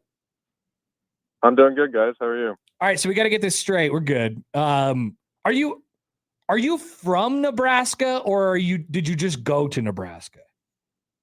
I just went to Nebraska. I'm actually live back up here in the Sioux Falls area. Nice. We love Sioux Falls. Mike Schaefer. We do love Sioux Falls. We love Sioux Falls. We appreciate that's we kinda appreciate you gets joining rocked us here into the today. platform. So let's just dive in with some Big Ten stuff. You have a fact or fiction thing that you put up yesterday, and one of them I am really interested in with Hauser over at Illinois, the quarterback. You believe that he is going to kind of continue this run that Bielema has had with transfer portal quarterback play? Yeah, I do. I think the fact that, the guys that Bielema has picked in the past, for the most part, have worked out. I mean, even if you go back to Wisconsin, I think he was with Russell Wilson there. Tommy DeVito was all right for them. And then obviously Luke Altmaier, when he came over from Illinois, gave them, 3 pretty good seasons, probably 2 of their better seasons in program history. And I just think Caden Hauser's experience coming over from East Carolina, quarterbacks that have a lot of reps tend to do well in this modern college football era. And the fact that they've got an offensive coordinator that's been there for a while, so it's not like there's a whole new system that they're trying to work in. It's something that Bielema's familiar with. So there's a lot of chemistry there, and I just feel like there's probably not going to be much of a drop off that people are expecting. We were just talking about Bielema a little bit. I think, I maybe had a recent realization that that I like him quite a lot. Or certainly listening to him talk yesterday, and the success speaks for itself. Cody, like, is it just the consistency and the experience of him sort of being in the league? But he's had to reinvent himself a little bit. Obviously, being in another program here, like, what is the outlook on Illinois? Are you, because they're a team that's vitally important to Nebraska's schedule this year? Yeah, they're kind of one of those. I mean, maybe a mystery team a little bit in the Big Ten. I mean, if Hauser doesn't work out, they're probably looking at a pretty decent drop off, and maybe they don't make a bowl game. But I just think, like you said, Bielema's kind of reinvented himself, and he seems to have found a real comfortable place that, obviously he really had things going at Wisconsin and then tried to make the jump to Arkansas, and it didn't work out. And, now he's kind of found his footing there. But yeah, they're kind of one of those mystery teams in my eyes that, they could be an 8-win team again, or, it could fall off a little bit, and maybe they're only, 4 or 5 wins. Due to the nature of kind of covering college football as a whole, you've been pretty locked in this whole month on media days and everything sort of happening at these various conferences. Is there like a noticeable difference in the way that coaches at the SEC have sort of talked last week, and kind of what you heard in the first day from the Big Ten coaches, or just kind of the stylistically, is there a big shift or change from kind of how these teams and schools approach media days? Yeah, I think over the years, it's really kind of, I don't know the word I'm looking for, but these coaches are really more reserved in what they say. I think a lot of it is, they get so many questions now about, all the Congress stuff and whatnot, and college football playoff expansion, that, I think that kind of takes away from, talking about the actual team. But, when they do get asked questions about the team, a lot of it kind of seems dulled down a little bit. And, you don't want to say something that's, going to come back to bite you come November, when you got a bunch of losses on your record and what you said didn't really pan out. But, yeah, they're not, these media days aren't what they used to be, for sure. I mean, I think, yeah, just kind of dulled out a little bit and kind of boring, to be honest. No doubt. Cody Nagel is with us. Okay, so the other day, you just felt like you really had to put out these graphs of the within 6 points, trailing by 7+, leading by 7+, and the sort of the spread on all those for all these Power 5 teams plus Notre Dame in college football. And shocking to nobody around here, in the games within 6 points going into the fourth quarter, there was a big red block N that stuck out like a sore thumb that had played significantly more games than just about everybody and had a lower winning percentage than just about everybody. I assume this was not surprising to you either when you did the research. No, it wasn't. And I initially went back, I think it was 10 years. So that would have included a lot more of the Frost era when there was more close losses. But I cut it down to 5 years just to kind of keep it more recent. But yeah, seeing that Nebraska logo up there was not a surprise, and yeah, it kind of brings back some little bit of anger, frustration, Sunday scary sort of feeling when you see that up there. But yeah, that wasn't surprising. It also wasn't surprising to see the teams that were good at winning in the fourth quarter, which was the teams that have won national championships recently. Obviously, Georgia was one of the better teams in each of the scenarios I looked at. Ohio State and Michigan were up there too, and then like Notre Dame and teams that have been in the national championship recently were those teams that if you're winning the fourth quarter, you're probably a pretty good team then. There is this theory that it flips, like the luck flips over whether it's a 1 year period or some of that is tied directly to turnovers and things like that, or in a 5 year period or a 10-year period. But it's funny, like some of these that are consistently in the ballpark of each other, the teams that are teams that always feel like they're winning close games at the end or far to the right side, and then the ones that are always having heartbreak, and this is just historically over the last 10 or 15 years, I guess I should say, are always gathered up a little bit closer on the left side of things. So is there I know that statistically there is definitely some truth to the idea of the turnover luck and all those different things,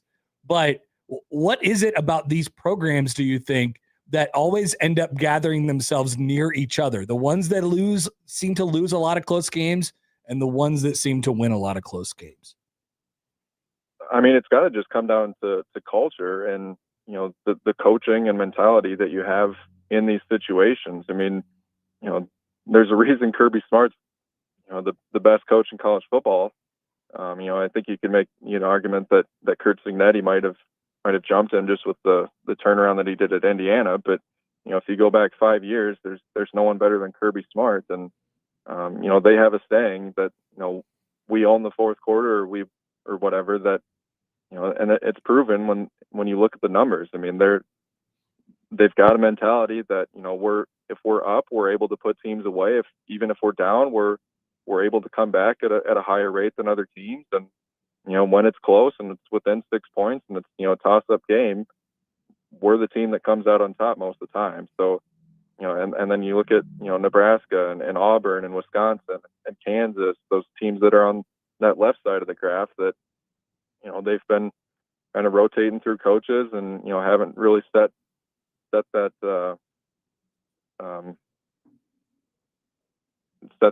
standard, I guess.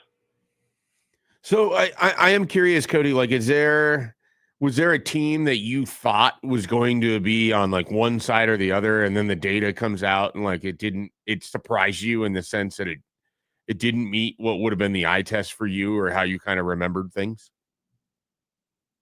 I think Texas was maybe the one that surprised me a little bit.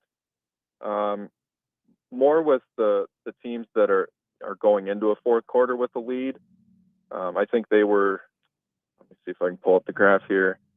They're kind of in that top left spot where they've been up a lot, but their win percentage isn't really where it should be compared to where they've been at in as far as playing in the college football playoff, Big 12 championship there, and SEC championship game last year or 2 years ago, excuse me. That one kind of surprised me, and I think a lot of that probably goes back to Sarkisian's early years where they weren't doing very well, and they were losing a lot of games on the road, and a lot of those were close. So yeah, that was probably one that that kind of stood out to me a little bit. A point of contention a little bit amongst us two on this show. Cody, are you in on the Wisconsin Assance this year, the bounce back year for Luke Fickell and the Badgers? I don't know. That's one that I think maybe they should have just moved on last year. I think, with the eight, I-course going to Wisconsin is big question mark in itself, but I just think they probably should have moved on last year and restarted.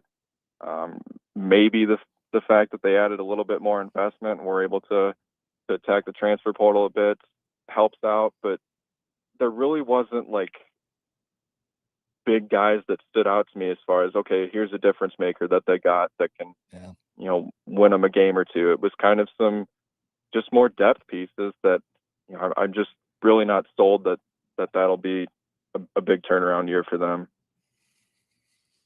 All right. Cody Nagel from CBS Sports. All right, Cody, appreciate you dropping by. And we'll do this again sometime. Good to talk to you. All right. Thanks, guys. Appreciate it. Thanks, Nagel Cody. from CBS Sports. Wisconsin, the difference with them this year, Colton Joseph, their quarterback, he's got a little bit of he can run. So, yeah, he was really good at Old Dominion. No question. So that is a little bit different from what they've had over the first 2 years when they were trying to do these different things. Luke Fickell talked about it yesterday, going a different direction with their offense. And remember Luke Fickell's teams at Cincinnati and what they had, the quarterback's ability to run was a huge part of what they were doing. Let's take a break. We'll come back. Joey's got the headlines coming up on 1620 The Zone.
All right, welcome back. More of Happer and Schaefer here on 1620 The Zone and on 1620thezone.com. The preseason plunder is on right now, brought to you by AG Consulting Group. You could enter online at 1620thezone.com to win at $5K, folks. Once again, brought to you by AG Consulting Group. Head to 1620thezone.com and win today. Joey, what do we have today? Check this out. Oh, check this out. Okay, Mike Tyson. headline number 1. Stolen cannonballs discovered inside passenger's bag during airport security check. Cannonballs? Yes. When's the last time you've seen a cannonball that wasn't you jumping into a pool? Maybe at like Fort Sumter or something when I was there. Yeah. Definitely 15, never real. 15. Let's see. How many years ago would that have been? 26 years ago. Oh, that's Something not like 15. that. Yeah. Definitely no real. I've never seen a real life like cannonball before. So this is interesting. I'm potentially interested. Same. Headline number 2. eBay agreed to pay nearly $50 million to couple sent cockroaches bloody pig mask. Okay, yeah. I'm gonna click on that one. Yeah. Sorry, cannonballs. All right. You're out. This is from the Associated Press. eBay agreed to pay nearly $50 million to the couple sent cockroaches and bloody pig mask from Boston. eBay Incorporated, yes, agreed to pay almost $50 million to a masked couple who said former employees of the company targeted them with threats and bizarre anonymous deliveries, including live insects, a funeral wreath, and a bloody pig Halloween mask, according to settlement details released Tuesday.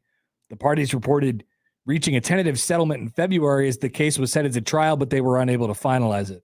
David and Ina Steiner asked a federal judge in June to restore the case to trial calendar and reached a new settlement this month. Give me some of the details. I don't care about any of this court stuff. Ina Steiner said the campaign began with threatening direct messages on social media before escalating into anonymous deliveries of live cockroaches and spiders, a funeral wreath, a bloody pig Halloween mask, and a book about surviving the death of a spouse. The employees were also sent pornographic magazines with Steiner's name to a neighbor's home and planned to install a GPS device on the couple's ear. No, did we figure out why? Why were they being? So is that in here? Why were they being targeted? The Steiners are founders of e-commerce bites, a newsletter covering the e-commerce industry, and so I would imagine their coverage of eBay was the issue here. So eBay did this, or was it just eBay who was? I think his employees, simply the messenger. I think his employees at eBay were doing it. Whoa, that's how I'm reading it. Well, that's not cool. What the Steiners were subjected to by former eBay employees in 2019 was wrong, reprehensible, and should never have happened. I agree. Who said that? eBay? That's incredible. It's certainly odd. That much is for sure. They sent them live cockroaches. How'd you like to be sent a live cockroach? Someone took the time to mail cockroaches. Yeah.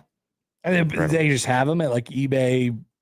Well, that's the other thing. You got to go to is there like a warehouse full of cockroaches and you just like, put your envelope in there and scoop some up and seal I don't know. it? I certainly don't hate anybody enough to ever send anybody really anything in the mail. This is so weird. Like everything about this is really weird. I don't like this. It makes me wonder what they were writing that was causing all of these issues. I'm more interested in the cannonballs now. Now I'm going to go back to the cannonballs. Stolen cannonballs discovered inside passenger's bag during airport security check. A TSA officer said he got a surprise as he was inspecting luggage at Alabama's Gulf Shores International Airport earlier this month when he discovered stolen military artifacts. All right, this just got more interesting.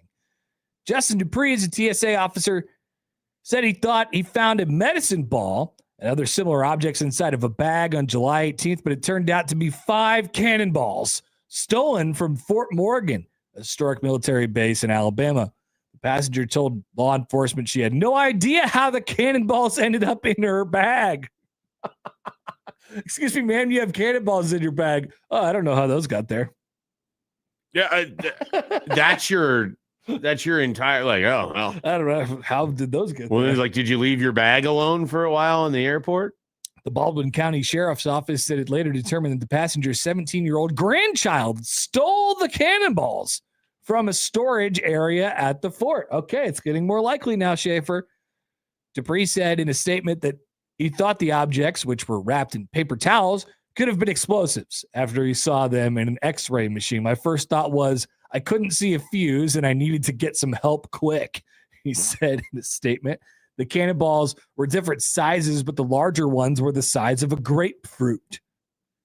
Dupree contacted his supervisor, who contacted the region's TSA explosive specialist and Assistant Federal Security Director Law Enforcement. According to the agency, they instructed Cash to call the Baldwin County Sheriff's Office to inspect the potential devices. Turns out they were just cannonballs.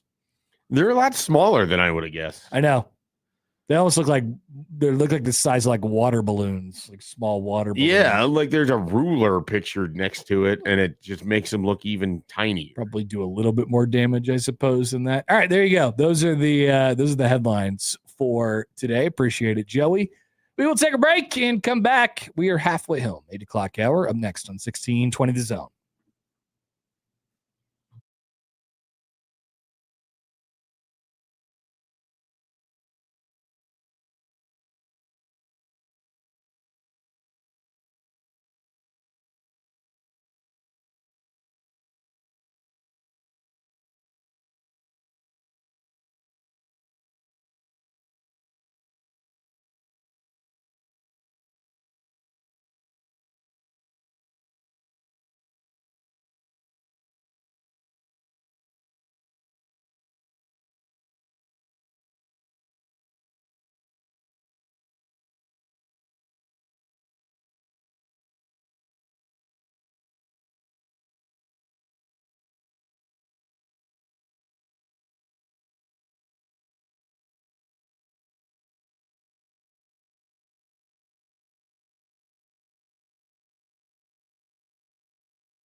Hi, everybody. Harry Carey here.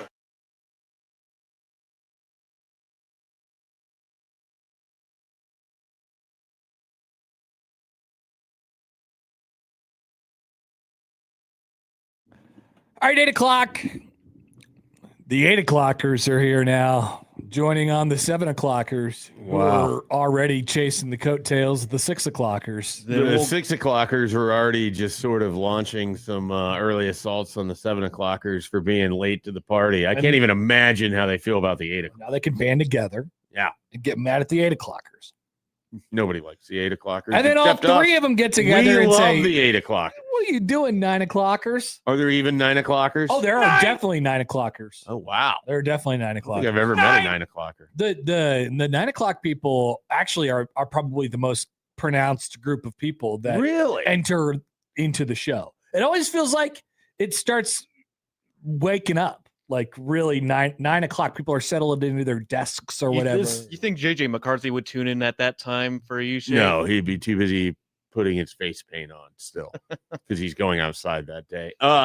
This puts you on the spot a little bit to remember, but can you do you have a 9 o'clocker listener as an example? Well, I mean, I think our boy Blackcat's a 9 o'clocker. He was a 6 o'clocker but he was this morning. a 6 o'clocker this morning. Yeah. But generally a 9 o'clocker. Okay. All right. We start getting tweets from I've never thought about the listeners specifically by the hour of which they might start listening. There's a cadence to it.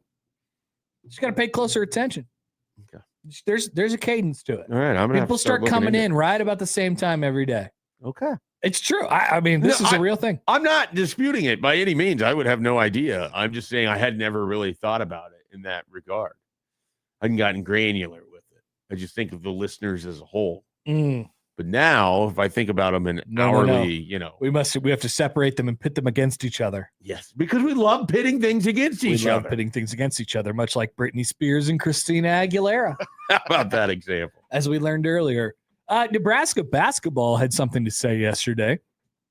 There was an update sent to, if you were a season ticket holder, there was an update sent to your inbox yesterday. It says this: as the Big Red Rebuild project continues to take shape, we have, by the way, I don't know, the Big Red Rebuild, whatever.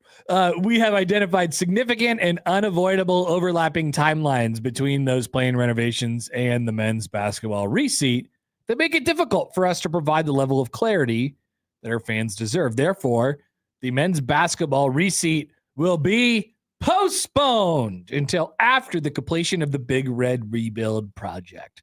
So the Big Red reseat will not be taking place until after the Big Red Rebuild.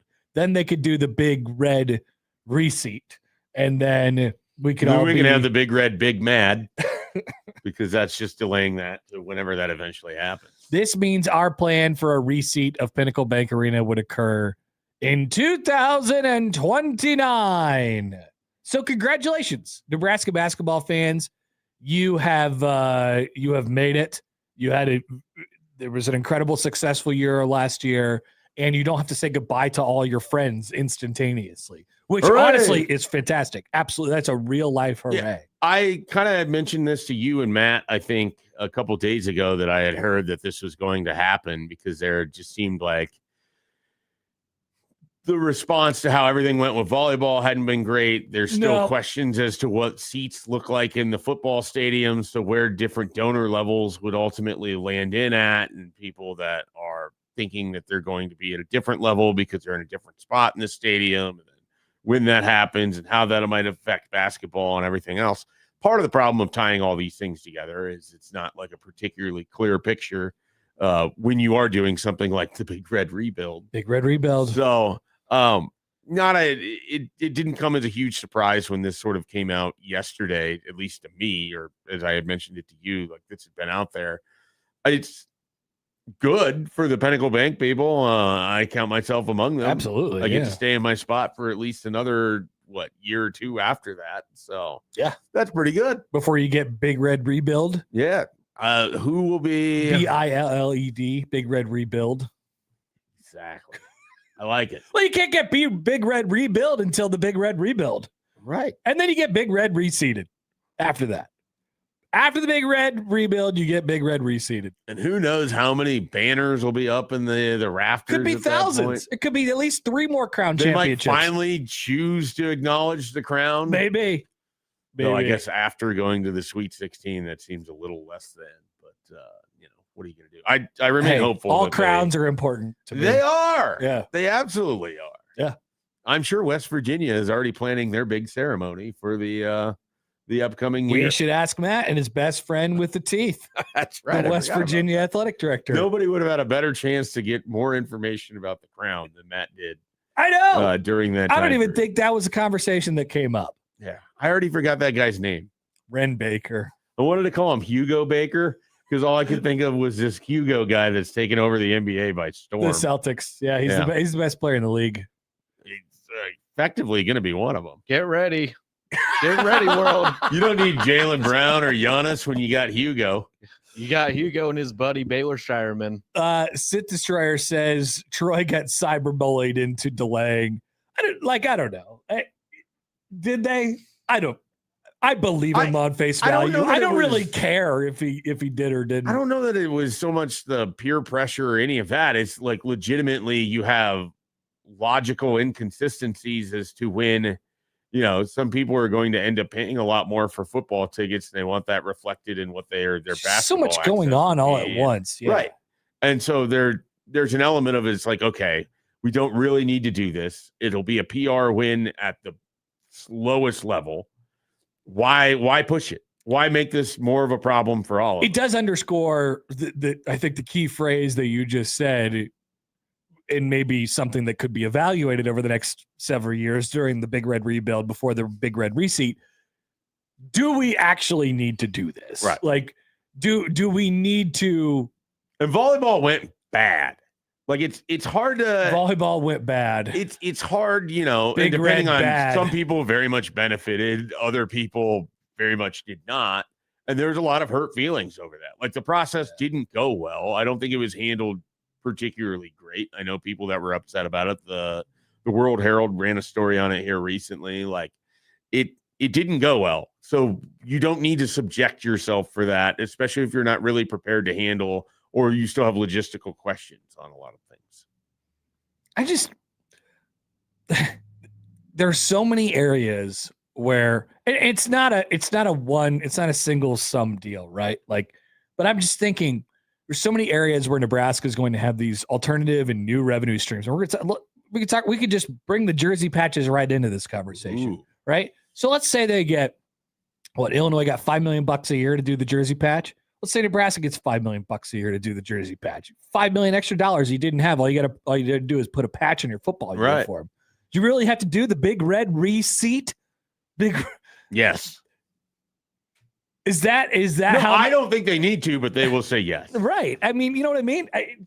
What are we talking about in terms of how big of an actual windfall it's going to be for the athletic department? And I get it. Like you're as a businessman, which Troy Danon is a businessman. He has to be. Every athletic director in the country is a businessman. You have to look at it and you have to say, are we leaving money on the table? And how much money are we leaving on the table? And the answer is, in the case of Nebraska volleyball, at least some. In the case of Nebraska basketball, at least some. Right. And so immediately, once the answer is more than zero, you're like, we have to find a way to make the most money out of this we possibly can. There has to be some sort of middle ground here. I think the middle ground is you can raise the donation that you're asking and people get to keep their seats. That seems they're not appropriate. Choosing to do that. Yeah. They're choosing to effectively say, it doesn't matter to us that you have a history of where you sit and that you've developed relationships and that you've been in the building for these moments and you got to watch the rise for Nebraska basketball to finally break through in 25, 26. We don't care about any of that. You don't give us as much money as we could get. And even if we asked you for some more money, it wouldn't be as much as we could potentially get. So get the hell out of your money and go sit somewhere else because you're not worth as much money as this other guy. That guy has more money. And I'm AD business and I need money. That's what it is. Like, I like that guy. He has more money. Dress it up however they want. And they are looking at people and they're saying, I can't get enough money out of this seat because you're fat ass is sitting in it, and I want to kick you out. It's literally, I mean, this is not a joke. Every seat is a number. They've said this before. And just so you guys know, like every seat has a dollar figure attached to it.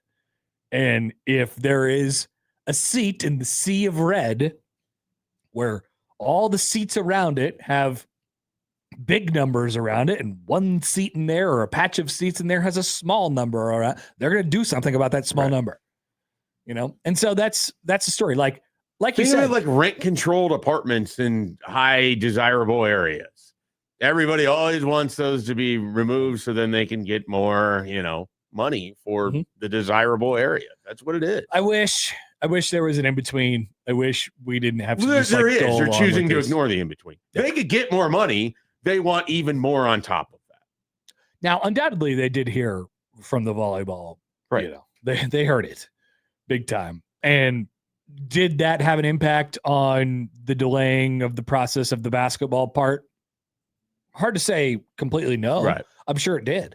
It had to be at least in the picture. And so maybe in 3 years after the Big Red rebuild is done and you're going to do the Big Red reseat, you just decide, this thing is stabilized a little bit. This thing is stabilized a little bit. We found alternative revenue streams. Our patches are worth billions, and we don't need to do the Big Red reseat after all. Big Red unreseat. Oh. Big Red same seat. Big Red same seat. That's the do. So we need to get signs out there. You get to pick the seat that you already have. There are many like it, but this one is yours. I like this idea from Matthew on YouTube. Put the patches on the seats. I saw that. Every time patches are going to get mentioned this week, I think Matthew is going to be. Put the patches on her. Tape a cheetah to her back. I can put the patches on the seats. I don't mind it. By the way, speaking of the patches, put the patches on the free shirts that you don't hand out when you ask people to wear certain colors for their games. And you give them 2 days notice. Put the patches on the towels. Yeah. We love the towels. You can get stuff sponsored. It's incredible. There's a whole avenue right there. So the patches. So Ohio State's making what? What was it? 15 off their patches and 17. 17, and Notre Dame was doing 20. I didn't know Notre Dame was getting 20. Notre Dame brutally mogged them. They mogged them? Yeah. Wow. Brutally mogged them. Marcus Morgan Freeman. Yeah, exactly. So they came through and they got the SoFi. Ryan Day's used to getting mogged by other people. Notre Dame has not been the ones that have mogged Ohio State off. I think we should put predictions. Lou Holtz, notably. I think we should put predictions together. He did get mogged by Lou Holtz. Thank you, that Joey. was dynamite, Joey. Well done. Well done. I had forgotten about that entirely. People forget that happened. I did. I forgot. Ago. I was one of the people. I want to know where Lou Holtz is right now. Well, the answer right now is he has died, unfortunately. But Ryan Day didn't know that at the time. Anyway, how many millions of dollars will this sell for? I said 8. The patches? I'm going to get, so Illinois got 5. Yeah. I think that's a really good barometer. Yeah. I'm going to say 5. Okay. I'm going 8. They give a nice hometown sweetheart deal to whatever local regional bank they work with. Just trying to Stonebrook Exteriors. Yeah, nice. Or right off I'm just 6. trying to think of like random local stuff that sometimes sponsors things. Not saying that Stonebrook Exteriors has $8 million that they're. They have a nice building out there. They have a really nice building. That's a cool building. It looked like it was in real dangerous when the tornado went through that area. It did. It like was they were still in the process close. of building that building. Yeah. Yeah. One day that building just popped up. Aaron writes in, he says the Big 12 Monster patches is such an insane deal for Monster. I don't care how big a names Notre Dame or Ohio State is, the amount of eyes that will see the total of Big 12 games and just insane deal and a total mess up by the conference.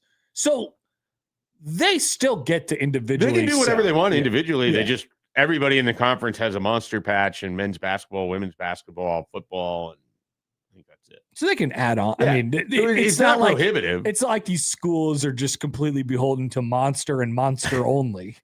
While that would be funny. The bigger issue are the schools that have the contracts with whoever it is, whether it's Pepsi or Coke, the alternate. Oh, yeah. So that's more of the like, hey, you did this, and it goes against something that we already have written.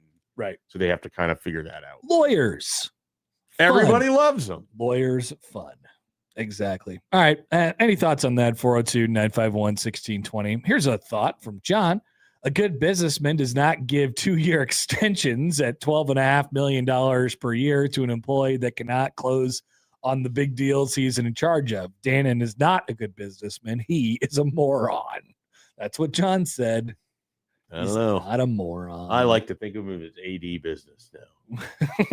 Mr. Business. Yeah, well, I just think of it like President Business. From the Lego movie? Yes. Nice. But now I'm just imagining Troy Dannon sounding like Will Ferrell from that movie. That's what it is. Yeah. So I'll have to wait on the Big Red reseat. I liked your Big Red rebuild. That was pretty well Big done. Red rebuild. I thought that was dash build. I had to think about it, and I was impressed by it. Both you and Joey had nice moments in this run. Can I show you a video? Yes, it's time. I want to see this video. All right. So one thing before we get to Sam McEwen here, a video from players walk into training camp. Yesterday, I saw that the Ravens had their public address announcer out there, and they were announcing all the players as they walked in. They were all hyped. They were jacked and ready to go. The teams do social media content on the teams walking in, the players walking into practice for the first time as camp opened yesterday for most teams around the NFL. You don't need any sound on this, Joey. We do not need any sound. It's just, Schaefer, I just wanted you to tell me what you see when you watch your screen. Here is Houston Texans quarterback CJ Stroud walking into practice yesterday.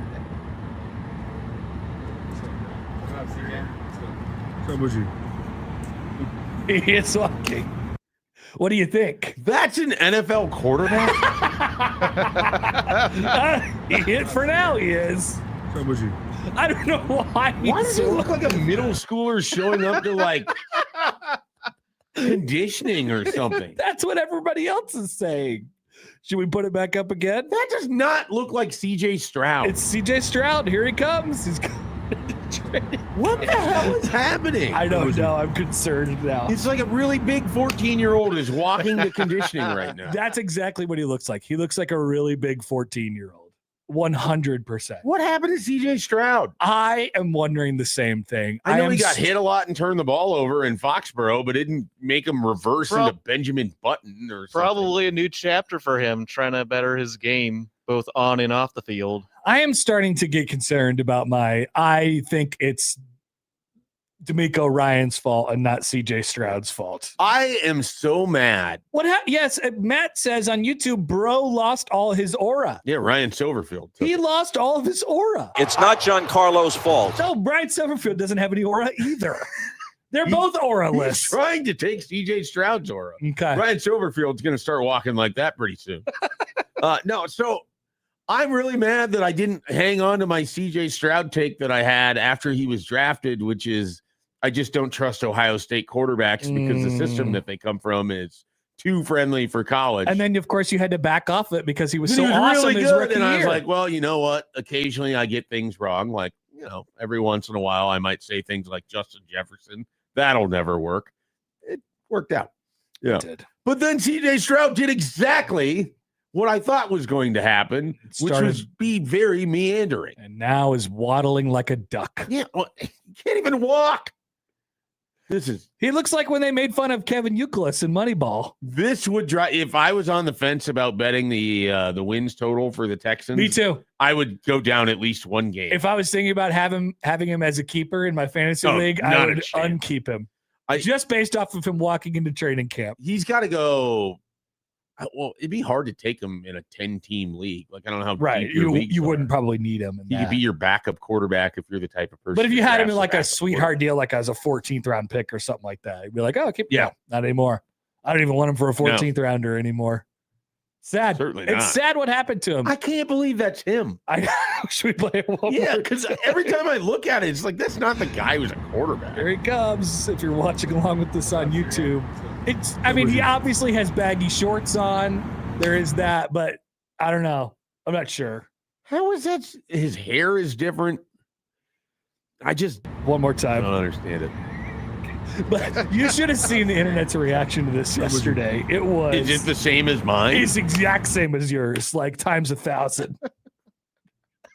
They're just, I can't trust There's the Texans some at real all. concern. Real concern. I'm concerned. More on quarterbacks a little bit later on in the show. I'm excited to bring you this topic too. Once again, fantasy football implications here. How much did quarterbacks play golf? Yeah, during the I have offseason? interest in this topic for sure. But first, let's talk to our dear friend Sam McEwen from the Omaha World Herald after this on 1620 The Zone.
All right, we waddle our way into about 8:30 here on Happer and Schaefer, 1620 The Zone, 1620thezone.com. We're joined now on the Prairie Flower Casino Zone Hotline by our good friend Sam McEwen from the Omaha World Herald. Sam, good morning. How are you? Great. How are you guys? Good. How's Chicago? Are you there already? Yeah, we are. It's beautiful. You couldn't have asked for better weather, and so we'll take it. We're coming from a state where it was 110 degrees, and last night I think it was like 64. So it was perfect. And day two, so a large day here with Ohio State and Oregon. Those are really the two co-favorites, and they're putting them on the same day. And then they'll have obviously some other teams here too. But we're here today, and then we'll be here obviously for Matt Rule tomorrow. Don't forget about UCLA. There's all this Bob Chesney buzz that I'm hearing right now, and that I'm catching wind of. I don't know. People like UCLA. I mean, there's a good group of teams in front of you today. Minnesota, of course, PJ Fleck will always have something to say. What are you expecting to hear or see this morning/afternoon? I think the largest story, like I said, will be the two teams that are the co-favorites. Both of their quarterbacks will be here. Those two guys are going to compete for the Heisman Trophy. I don't know exactly where they finished last year, but I think they were both in the top 10. Both are sort of competing for one of the top 3 NFL quarterback slots, probably top 4 in the 2027 draft. They're going to be joined by C.J. Carr and Arch Manning. So, these are big time players. And obviously the number 1 overall pick is here, Jeremiah Smith. He'll be here, and he is he's the best player in the country. So that's a big deal. Fleck is here. He'll fly under the radar. I think he's got a team that I suspect I'm going to hear that he likes a lot. And we'll always wander over to him. Pat Fitzgerald comes back to Chicago. That's going to be a part of the story here as well too. There's some Chicago media down here. Lollapalooza has not started yet, and so the traffic is very quiet. But I can confirm for you that it's literally 300 yards away where this is going to be. So come tomorrow, it's going to get harder. It's going to be harder to navigate anything down here because all the people will be going over to concert. So, Sam, you're talking about Ohio State and Oregon. I don't know if you take part in the Cleveland.com poll. I was a little surprised Ohio State was the team that was a favorite out of that poll. Would you take Ohio State over Oregon for the 2026 season ahead?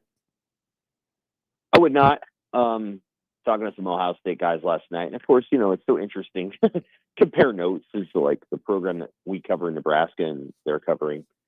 And they're able to locate the two or three quote unquote weaknesses that Ohio State has, and I think it's just fair to say that so long as Oregon stays healthy, they probably have the better group of starters. And if you go up and down their offensive and defensive line, and you look at their skill players, Ohio State has the best skill player, but the group of skill, I'll give the edge to Oregon. I'll give the edge to Oregon on the defensive line. I'll give the edge to Oregon in the defensive backfield. So I think they have the edge. They got to stay healthy. So one of the deals with Oregon is they don't have as much depth as some of these other teams because a lot of their guys left via the transfer portal. So their backups there's going to be some true freshmen in there, and so that's something Oregon's going to have to work through. But I'd say Oregon was the team that I selected as the favorite, then Ohio State, then Indiana, and then I put Penn State fourth because of their schedule. And if you look at the way that the top 5 laid out, it's almost impossible for those 5 teams to finish in the top 5 unless they have like a 5-way tie for first. Right. They all play each other. So like there's no way that these teams are all going to be ordered like that. Penn State doesn't play. Penn State plays 2 of them. And so I think Penn State's the number 4 team based on record. And I don't know how else to rate the thing other than by what I think their record's going to be, because I can't rate them by power rankings. So I have Penn State 4th, and then I had USC 5th, and I can't remember who was 6th. Michigan, probably? I don't think I had Michigan 6th. No, I think I had somebody else because, again, the way that I look at Michigan's schedule, I see a loss against Ohio State. I see a loss against Oregon. I see a loss against Indiana, and I see a loss at Minnesota. I think Minnesota's going to clip them, and then Minnesota's going to get clipped by somebody that they probably shouldn't. That's the way Minnesota rolls. So, no, I think Michigan could very easily be a 7-5 team this year if they lose to Oklahoma too. Yeah, we're gonna do at some point either today or tomorrow. We're gonna do some Big Ten superlatives, and one of them is our crash and burn candidate, aka our Penn State of the year. Now, it doesn't have to be quite as dramatic as it was at Penn State last year with James Franklin immediately getting fired. But is there a crash and burn candidate? Because it has to come probably out of that group. And from what it sounds like, you're kind of pointing at Michigan. Well, I think that other people feel more highly about that team than I do. Okay. I think I would say that the crash and burn candidate is USC, because if things don't go right in the first month and a half of their season, they could lose cabin pressure pretty quick, because a lot of those guys, there's not a division on the team, but there is a division in roster where a lot of the guys they're going to rely on, this is their last season. And a lot of the guys that they're going to rely on are true freshmen or redshirt freshmen who probably aren't going to play a ton this year. And those guys may well check out. Those guys aren't even going to play. And so the other guys are, if you can't win early, that's the kind of team that can get time to play the young guys. And so you just never quite know how it's going to go. USC does have a favorable non-conference schedule, and then they get Oregon, I believe, at the end of September in LA, and that's a big, big game. My sense is that game means a lot to both teams, because a lot of Oregon's best players are from California, and I think a lot of USC's best players could have gone to Oregon. And so I think there's a quiet rivalry between those two programs, and Oregon has gotten the better of that rivalry for several years now. So I think that's an important game for USC to win. And I think a lot of stakeholders at USC will be looking to see if Lincoln Riley can go win one of those games. Last year he beat Michigan, and I think that was a big deal for his tenure. Beating Oregon would double that. I'm not picking that. I think Oregon will win that game, but that's a big one. That is Lincoln Riley's version of Oregon going to Penn State last year. That's what I would say.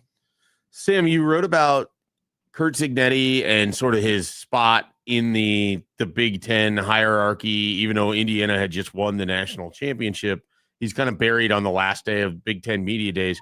Why do you think things have played out this way? Is it possible that that's just what Cignetti wants? He wants to be more under the radar than he can be after going 16-0. Right. It doesn't matter what he wants. If he was available on Tuesday, he should have gone yesterday and kicked off the event. Simple as that. And I don't know maybe he couldn't. And so I don't want to say that I know for sure, and we'll find out maybe tomorrow. But I just think the league is relatively inattentive, and I don't think that they know necessarily how to. I do think that TD did a nice job yesterday of promoting the league and coming up with some hard concrete numbers to make it look good. But I also think, although Bret Bielema was very praiseworthy of Cignetti yesterday, I think a lot of the league coaches just have a hard time giving him credit. I don't know why. I don't know if it's jealousy. I don't know. I think they're still trying to figure out how he did what he did.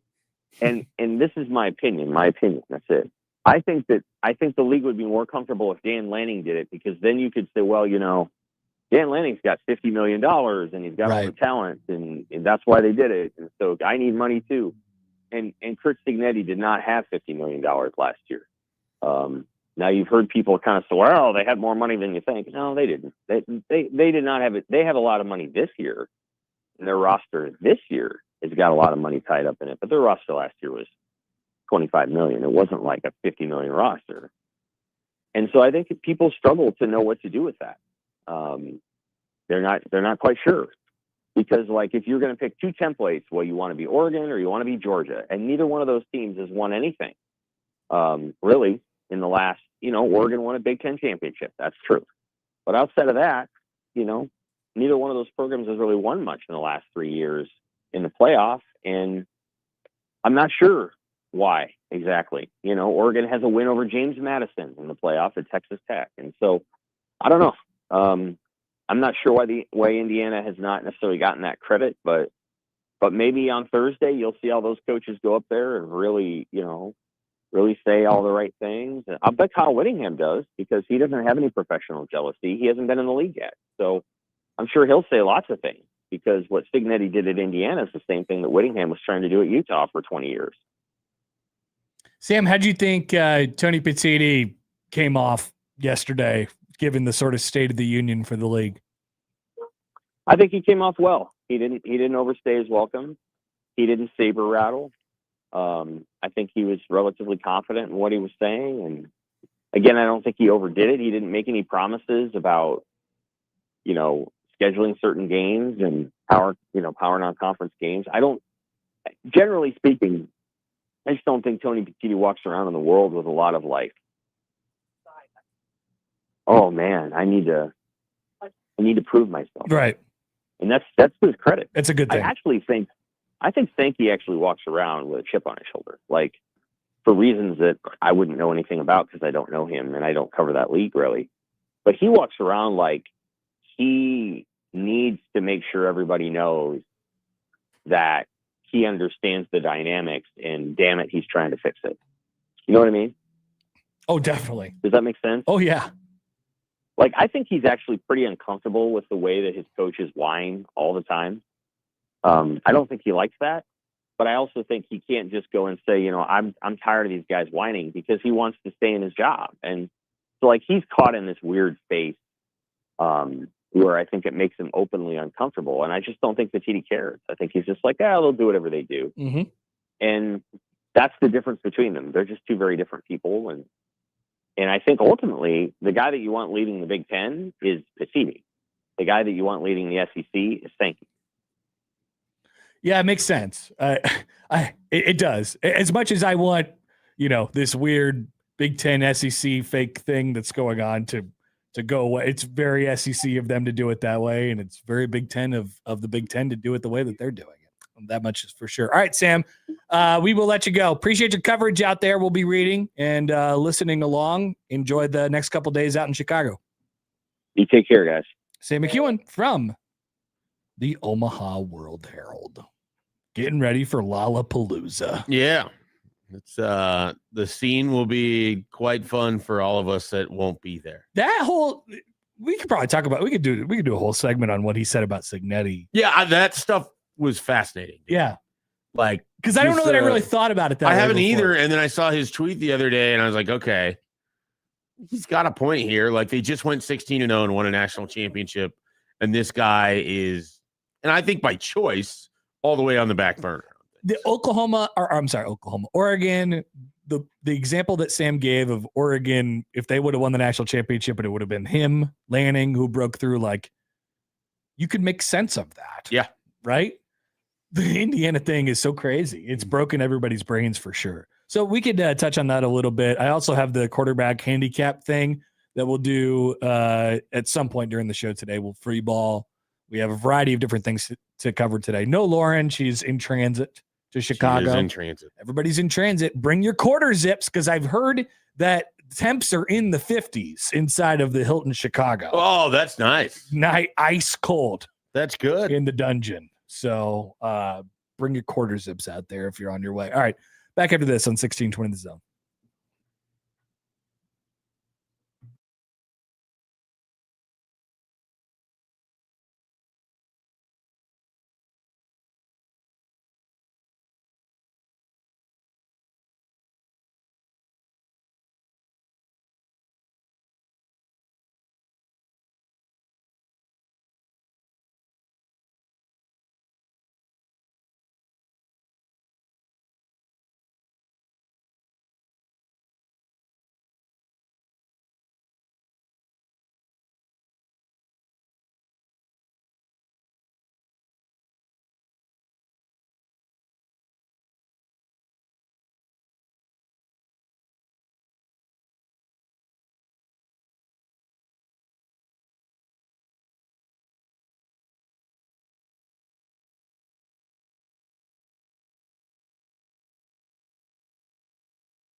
The road to Wrigley is starting early for some today. If they're going to Chicago to cover Big Ten Media Days, but you'll have to wait another month to watch Nebraska volleyball Sunday, September 6th at Wrigley Field. We are teaming up with Union Bank and Trust to send you and a friend to Chicago to see that very special event. We'll get you round trip airfare to Chicago, a 2-night hotel stay in downtown Chicago, and $150 on top of that to use for whatever it is you'd like. Enter online 1620thezone.com. The road to Wrigley presented by Union Bank and Trust at UBT. People don't have your money.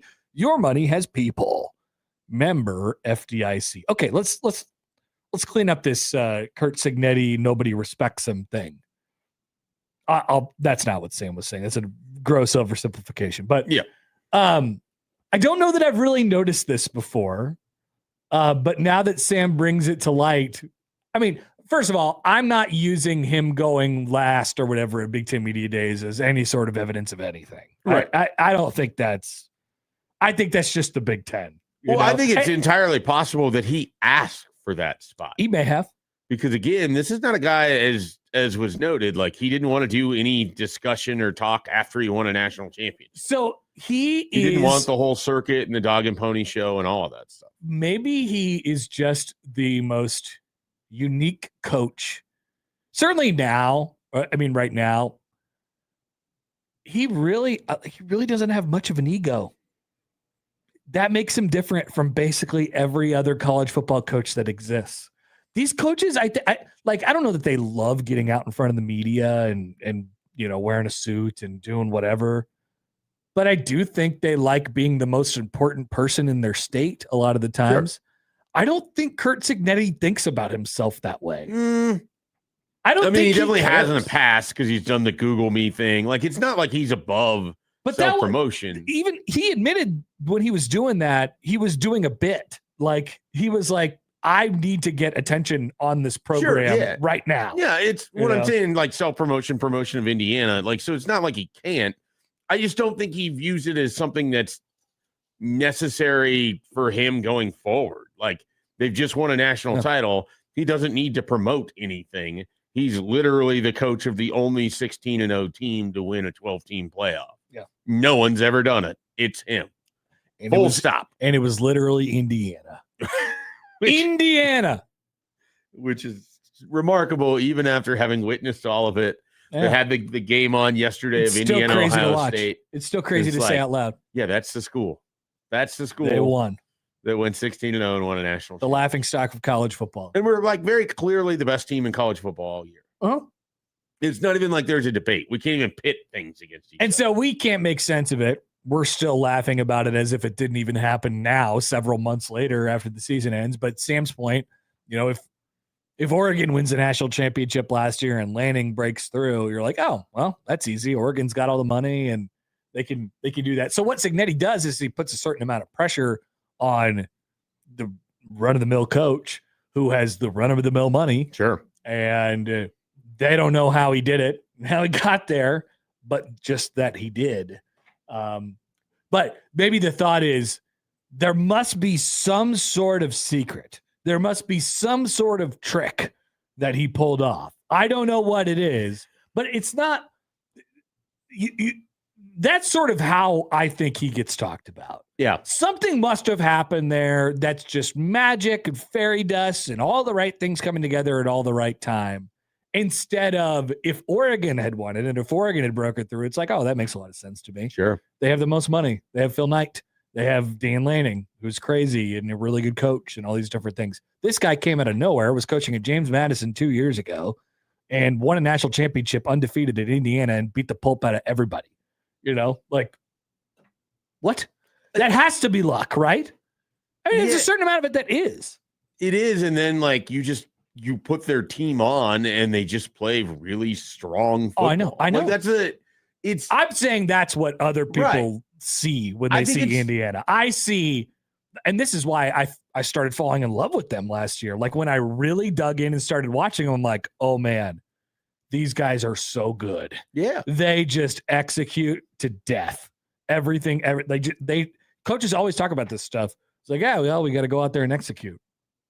They just do. every single play. They just do exactly what they're told. Well, and it's the big stuff. Like they have the ability and have done the film study and are prepared that when the first play from Oregon, they know that it's going to be this out route. The guy's able to just jump it. Like it wasn't a great throw, but he was going to jump that regardless. They knew what the play was. Like they have that, and then it's just the simple stuff of they're able to just line up and run what they want to run, even if you know what they're going to run. Guys will just go make plays. Charlie Becker will go make a play.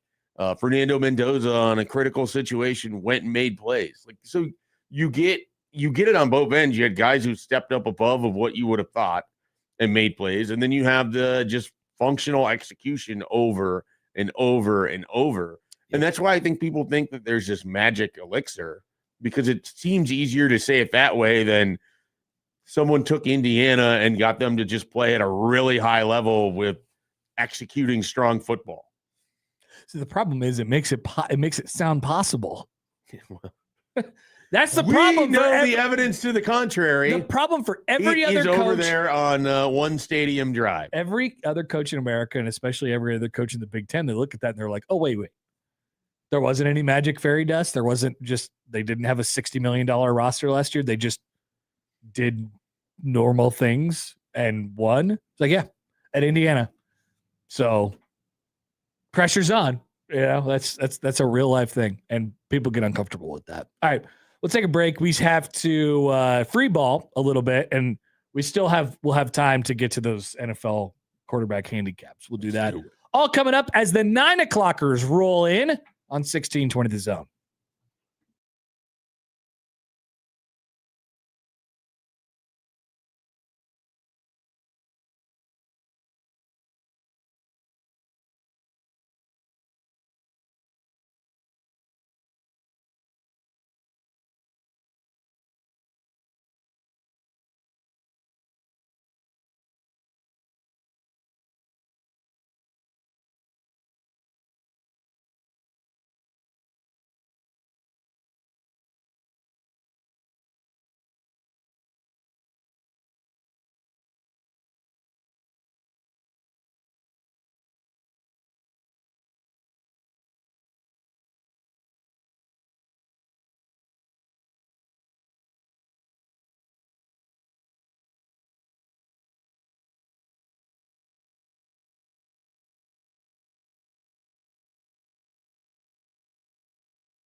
Good luck with that, Dan.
It's time for Free Bowling, where the producer reads questions on things happening in the world of sports. Connor and Mike will have the answers.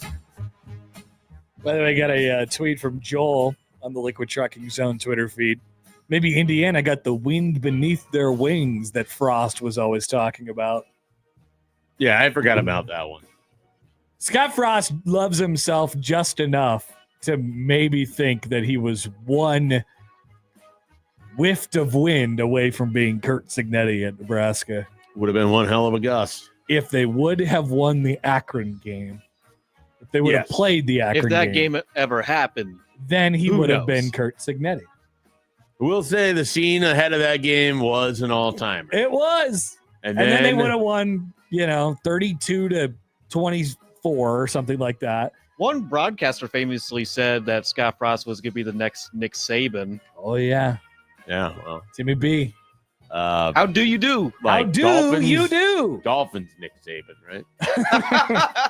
Don't think that's what he was referencing. Michigan State's Nick Saban?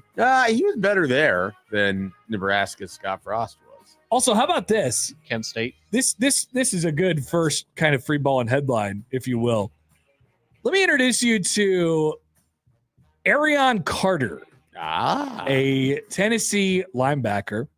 He has been, get this, suspended, which I didn't even know that could happen anymore unless you're in like criminal trouble.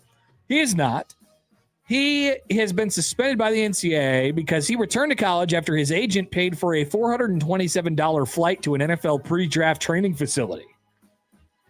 This is from the Knoxville News through a public records request obtained on an internal athletics department document. A UT spokesman told Knox News that the suspension was the result of that violation. 2 games he's got to sit out against Furman and Georgia Tech, all because he took a flight to go to a pre-draft workout, a draft, of course, which he did not end up staying in. And he repaid the flight. Awesome. Poor guy. I don't know what we're doing here, but Tennessee will throw a fit, and by the end of the day, this will get reversed. Witch hunt! Will there be a temporary restraining order? They're going to Schiano it. Yeah. Oh, it's going on the rock? They're going to flip it, yeah. They're going to put it on the rock? They're going to Schiano it for sure. That was bad. Crazy times. That was really bad. All right, what do we got here, Joey? Whole super customer and Las Vegas Raiders quarterback Kirk Cousins begins camp as the de facto starter over number 1 pick Fernando Mendoza. How many games does Cousins start before the Raiders make the swap? 3. When's their bye? Ooh, great question. Good Joey question. should have the schedule memorized. Yeah, not the entire schedule. I mean, It's it's probably not till surprising to later. me that you don't have that memorized. He just knows when they play the Packers. They don't play the Packers. They He don't have knows a- that. They don't have a bye until week 13, sadly. Okay, so looking at the schedule. He's not going to make it. He's not going to make it all the way to week 13. So you think after the first 3 weeks? I mean, honestly, it could be right. He could go into camp and Mendoza could win the job. Let me just predict that. Mendoza wins the job. Cousins is the backup.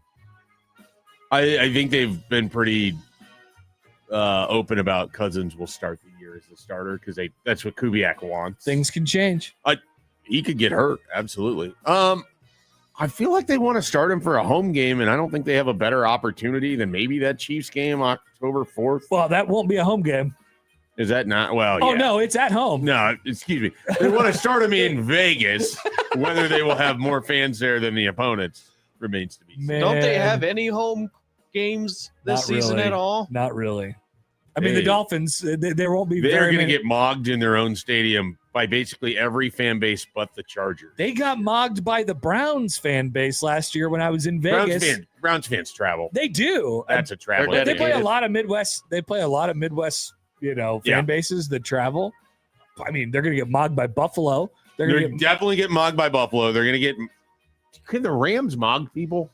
They're more likely to than the Chargers. Yeah, that I agree with. But They got a little more presence than Okay. those. they're going to get mogged by the No, you will Seahawks. not get mogged by Chargers fans. Right, agreed. That's one where But that's you. December 13th. Yeah, Fernando will be a starter by Russ, then. that's Chargers super fan is always shown. Mocked by I think you're Denver. weirdly right. It's after week 3, so that'd be the 4th week. That's the Chiefs, October 4th. Okay, there we go.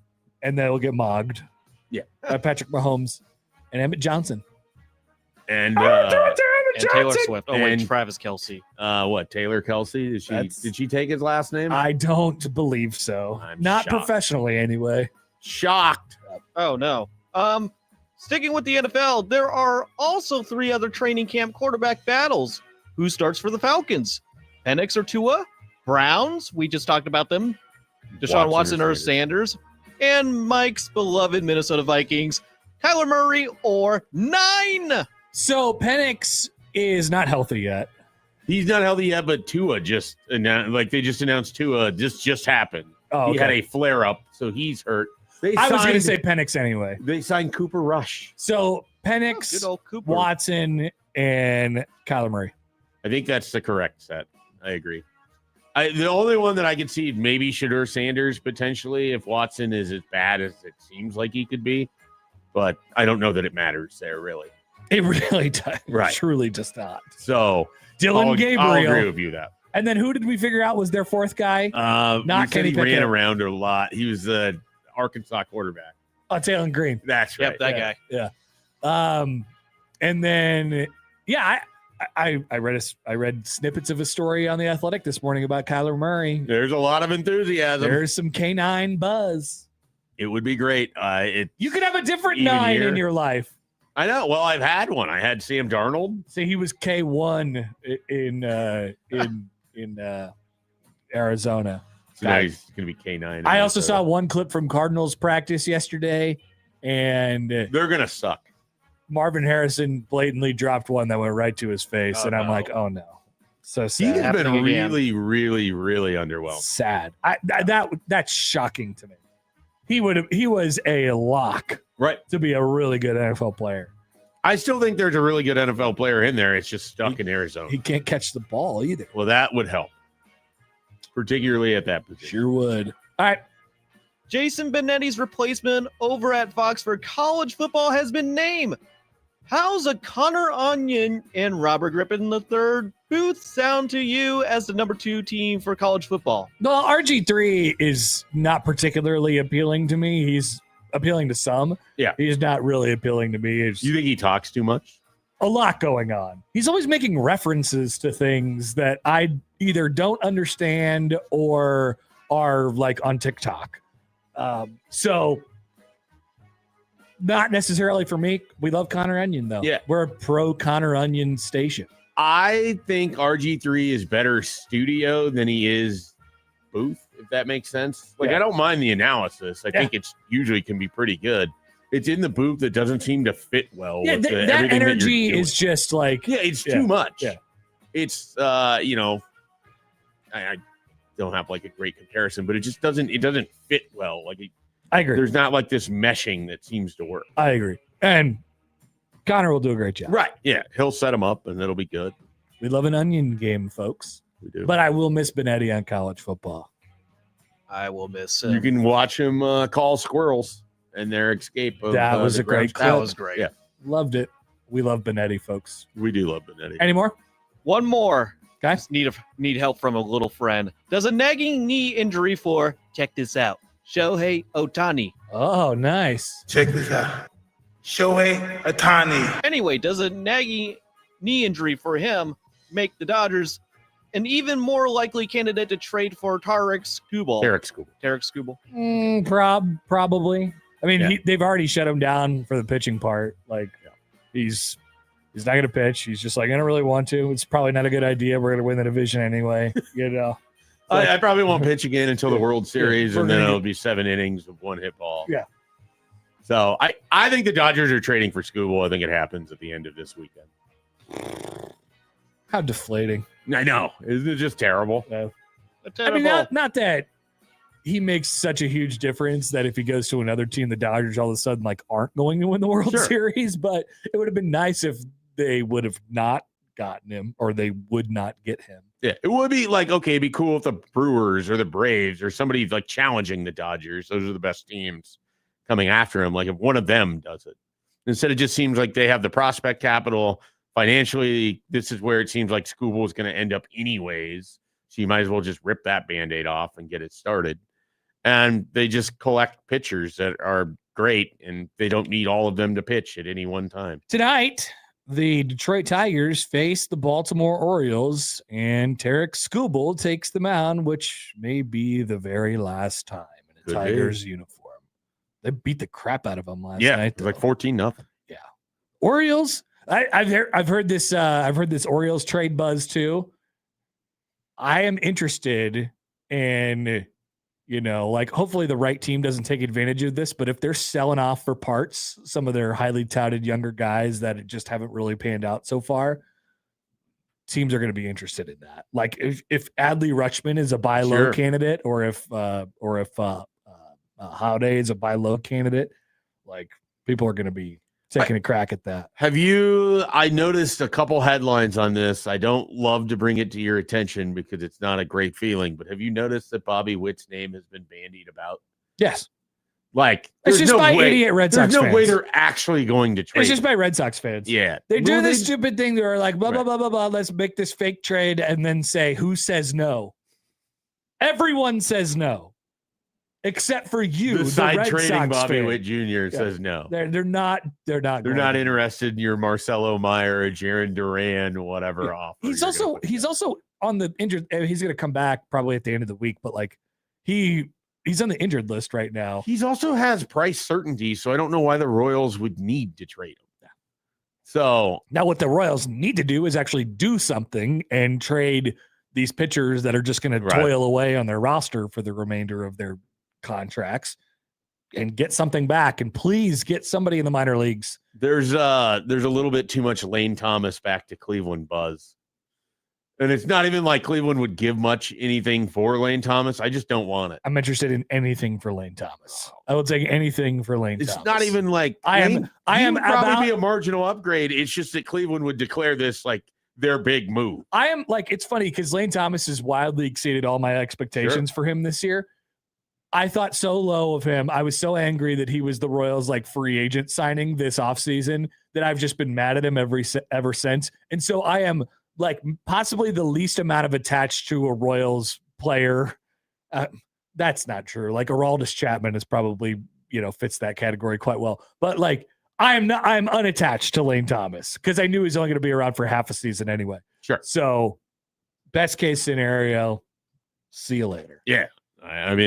I think there's a very real possibility that Cleveland will give up their 57th prospect for Lane Thomas. And the Royals turned, by the way, Aroldis Chapman into Cole Riggins. Yeah.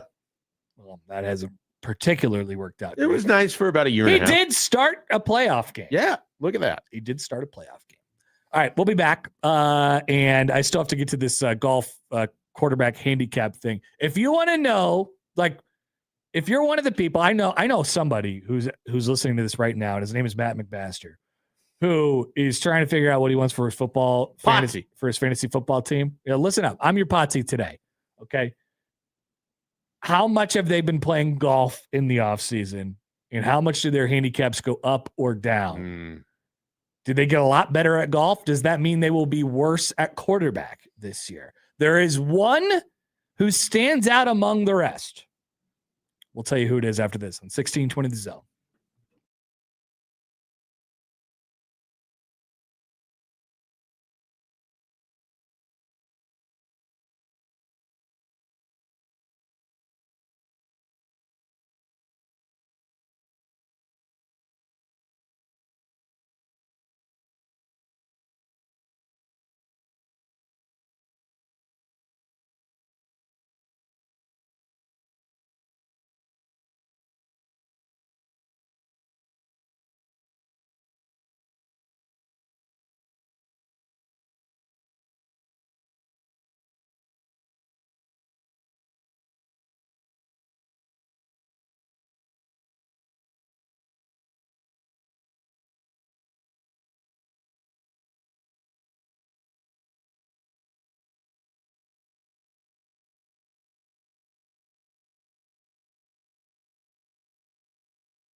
All right, welcome back.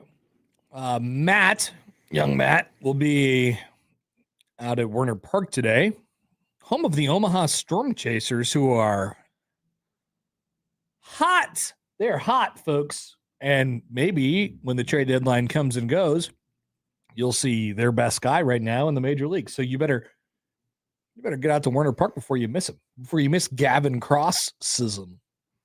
Today, the Storm Chasers play St. Paul at 12:05. And Matt will not be doing the 999 challenge. So he's basically doubled his home run total for the season during this streak.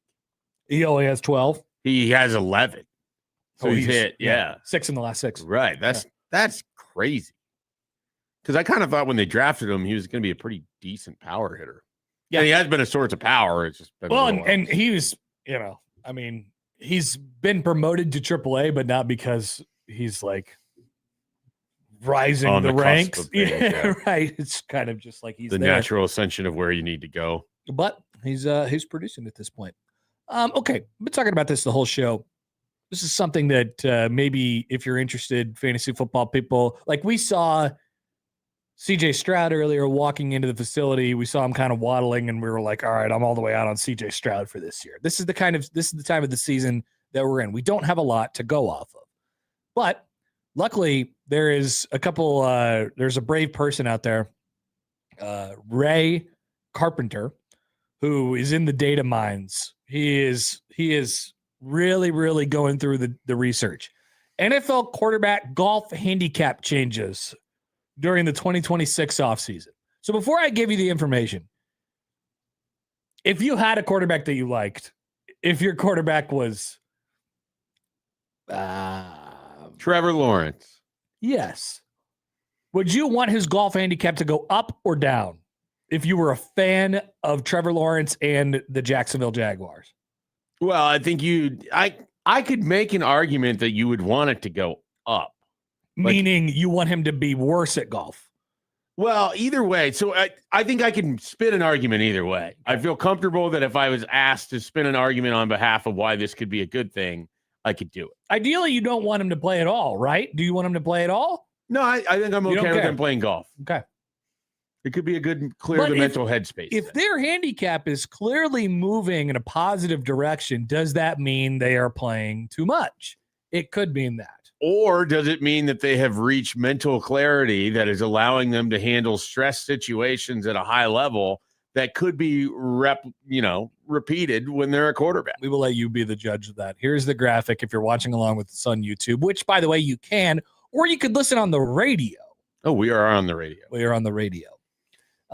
So here are the biggest movers this offseason in golf handicaps.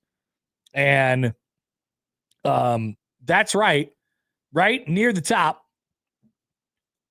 my guy, Josh Allen, who not only had a child this offseason, or I guess late in the season last year, I can't remember, got married. It would have been in this offseason.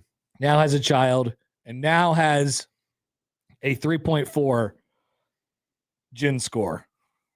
And I'm starting. My handicap did not improve upon having a child.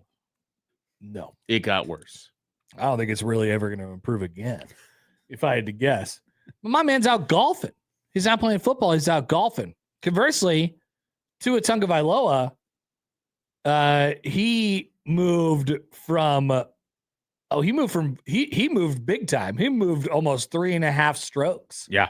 This offseason. Now he is one of the worst golfers out of the NFL quarterbacks that are listed on this chart by handicap score on the GIN, but he has had one of the most significant moves in the offseason. Does Tua Tagovailoa have mental clarity? I think so. Okay. Wow. Look, he needs it. Or he just got out of the really tough courses that he was playing down in the Miami area, and he's picking off some easier ones in the Atlanta suburbs. Josh Allen's handicap dropped from a 4.7 to a 3.4. Patrick Mahomes' handicap has increased from a 4.2 to a 4.7. So Chiefs fans, Patrick Mahomes has actually gone So I was reading the Tua part wrong as well. He went from a 9.9 to a 13.2, Okay. which means he got worse. So the red, they went backwards, green forward. That is correct. I apologize, or I was reading that wrong the first time. So the green guys, they went forward. So maybe it was the other way around. He went from the Miami Munis to the difficult. Maybe he's just playing a bunch of rounds at Augusta as a Possible. guest It's possible. of Arthur Blank. I would say that this had significant fantasy football. This will have significant fantasy football impacts this year. How should I feel that Kyler Murray's handicap is the same? It's a 5.2. I mean, I don't know. I guess I don't know. I don't either. I'm a little surprised that Kyler plays golf. Same. He doesn't seem like a golf guy. But he did play baseball, and almost baseball universally, guys are golf baseball guys. guys are golf Like, guys. I'm not surprised that he's good at golf. No. I am a little surprised that he plays golf. The least surprising thing ever should be NFL athletes being good at golf, because having talked to enough of them that have played at least a cup of coffee in the NFL, if not longer, like a lot of it is repetition, dedication, and having the time to be able to do it. Well, yeah, and like the science too. So like as an these example, guys are really, really flexible and good with their bodies. Like that's a lot of what golf is, and they have the time and the money. So Matt Slauson, I was going to say this for Friday shout outs. Matt Slauson had his first hole-in-one yesterday. Whoa! And this is a guy who probably started off as like a 25 handicap who's now down to like a 4. So he is a really good golfer. It obviously helps that, he can hit the ball a mile. He's a huge guy, but he has an incredible short game, and he will go to the range and tell you that he's going to get his sweat on, come back, put on a different polo because he hit 7,000 golf balls for an hour and a half in 100-degree heat, and then want to go play 18 holes because this is just how they are. Mm-hmm. And he's like, this is what, former athletes that discovered golf, this is what happened. That freaks me out, man. Yeah. Like Eric Strickland, really good golfer, similar kind of thing. Like it's having the athletic aptitude to do stuff, and then you can dedicate. And they're like competitive freaks. Like that's the other part. You have to like really, really care. Yeah. If you want to get good at golf, you really, really have to try to get good at golf. It takes a lot of effort, and most guys like me, we just don't have it in us, like competitively. This shouldn't come as a surprise. Everything in locker rooms is a competition. Mm-hmm. Who can do this? Who can do that? How much do you want to bet on this? Guys How much, being dudes. Like, everything. So, of course, like it would bleed over into that as well. Yep. And then they go out on the golf course and bet each other a variety of different things as well. Looking at this, I'm like weirdly now on a list of like what clubs all of these quarterbacks belong to, because like is Matthew Stafford, is he at the Los Angeles Country Club? Maybe I would assume. Is he at the Bel Air Country Club? Which one of the thousands that are in that area is he a member? I would if I was that rich, I would just be a member at so many different places around the country. Well, then you have your do you live there I assume people who play for LA actually live there all year round. Yeah. Now Josh Allen, does he have a club up in Buffalo and then a club somewhere else? I guess I've never thought to think about where Josh Allen lives. I know, because he went to school in Wyoming and he went to like a small junior college. I would just assume that Josh Allen doesn't live in Laramie or near Wyoming in the offseason. Is it suburban Atlanta like so many other people? I would default to Buffalo. I would, but I can't imagine Haley Steinfeld lives in Buffalo. So Dana Point, California is where that sounds right. Haley Steinfeld spend their time. That sounds right. And then Orchard Park, New York. There you go, Buffalo. So and this is AI, so it could all be fictional. It is crazy though. There are pictures. It is crazy for Orchard Park / Buffalo that, yes, Josh Allen is a super, big football star, but also now you have Haley Steinfeld just hanging around in Buffalo all the time. Probably just going to your Trader Joe's there. I would imagine doing some, classes in the morning or something like that. And then, daycare, take the kid to daycare. They have the kid. Just people driving by. Loved you in True Grit. It's always been, I want to play golf with Josh Allen. It's always been my dream. I want to play golf with Josh Allen. I invite him to our thing that we're doing this weekend every year, and he never responds. One of these times, you always have a spot for him. I know. Do you think he'd participate in the Pancheros heist? I think, yeah. I think he would take it very seriously, just as he's taking his golf game, and he would do the best. He would have the best yield of the Pincheros highest out of anybody. All right, guys, I'm going to offer a distraction. I'll let everybody know I'm Josh Allen, and you collect as many bottles as you can run out with. Couldn't you just see that? Kind of, yeah. In case it's not clear, I think so highly of Josh Allen. Yeah, no, I have a man crush on Josh Allen. I love right there Josh with Allen. you. I love Josh Allen. I think most people like him. I'm a little concerned about, the whole football thing for him. He's been around for a long time. You're worried it's not going to happen? I'm worried it's not going to happen for him. And now he's getting really good at golf, and he's got other interests. I don't know. Maybe he. Can I tell you on this? I think he will win a Super Bowl. I'm not entirely convinced it'll happen with the Buffalo Bills. It could be a Matt Stafford situation where he ends up traded like in the back half of his career and then wins a veteran Super Bowl. What does late stage Josh Allen look like? I don't know. That's not even a thing, I don't think. He probably grows out his hair. I think it's a thing. Even further. He's too, but I mean, like as a football player, like he's the legs are too much of his game for there to be a lot of late stage His Josh arm is Allen. so much of his game. I mean, that guy's blessed with the He's maybe the greatest arm ever. Absolute cannon. So, like, if he doesn't have as much legs and he just has to rely more on his arm, could he prevent himself from not running around like a crazy man, like a chicken with his head cut off? Because that's what he's always doing, and he loves running into people too. He loves to. He does love running into people. He does. He's a bulldozer. So, I mean, 38-year-old Ben Roethlisberger went 12-3 with 33 touchdowns to 10 interceptions on 608 pass attempts. Yeah, that's not a good comp, though. I think that's an accurate body type comp. I mean, That's a body type comp. Roethlisberger ran more when he was younger. Not obviously, a play style comp, though. Yeah, I mean, it's kind of hard because of the evolution of the position, but still. I think Josh Allen he'll have to adjust far more than he'll adjust better than like a Lamar Jackson probably adjusts to a late career. I don't know what a late career Lamar Jackson exactly looks like. And he's gotten more accurate over time too. So he's gotten better as a passer, even if you still primarily think of him as a threat with his legs. There's a lot of Super Bowls to win for guys who are not named Patrick Mahomes. And I don't know if there's enough Super Bowls to go around for all of them. Also, guys not named Sam Darnold. He did steal one of them. Didn't steal. He took it. His golf handicap, went in a positive direction this offseason, I believe. Yeah, went way up. 9.3 to 7.8. Starting to concern me that he was a pumpkin.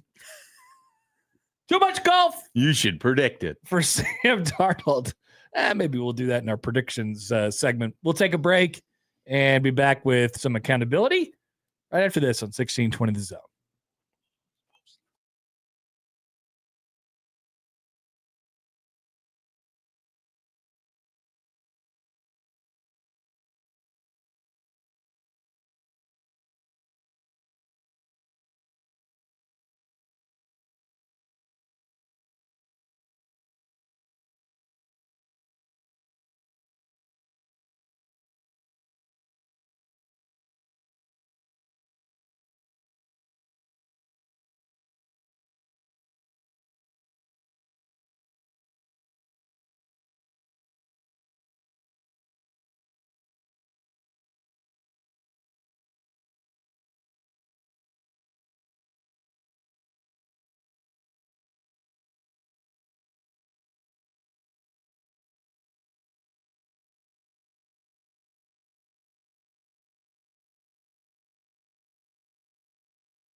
All right, welcome back. Final couple minutes here on Happer and Schaefer, 1620 The Zone, 1620thezone.com. Connor Happer, Mike Schaefer with you. We will not be together the rest of the week. Schaefer will be out tomorrow. I will be out on Friday. And then we will see each other on Monday. It'll be football season. I think that's how that works. Yeah. Yeah. Matt Rule will have talked. He will. We can break all of that down on Monday. I will have stolen green sauce, not Verde, to put on my burritos and other things. Not Verde. It's just green sauce. He's shaking his head and angry right now. It's just green sauce. In the green room, if you would. So we have some accountability to get to before we get out of here, and a special guest accountability today, a Big Ten coach. Oh, okay. Tell me more. Ladies and gentlemen, it's time for accountability. So this one comes from Lincoln Riley.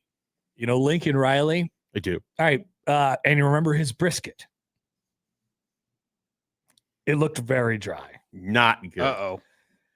Now, I don't know if this actually qualifies as accountability because he really didn't take responsibility for it, but he told his side of the story on the Pardon My Take podcast today. I just saw the clip at Big Ten Media Days. He said that he gave his brisket a Worcestershire bath, and that because of that, the smoke rings were gone and all the pink came out, and that's why it looked that way. I hope everyone can still hear me on the air right now because I can't hear myself in my ears, which is unfortunate. I also still can't hear myself in my ears. Now I can hear myself in my ears, which is good. So probably people were hearing me that entire time. But he said Worcestershire bath.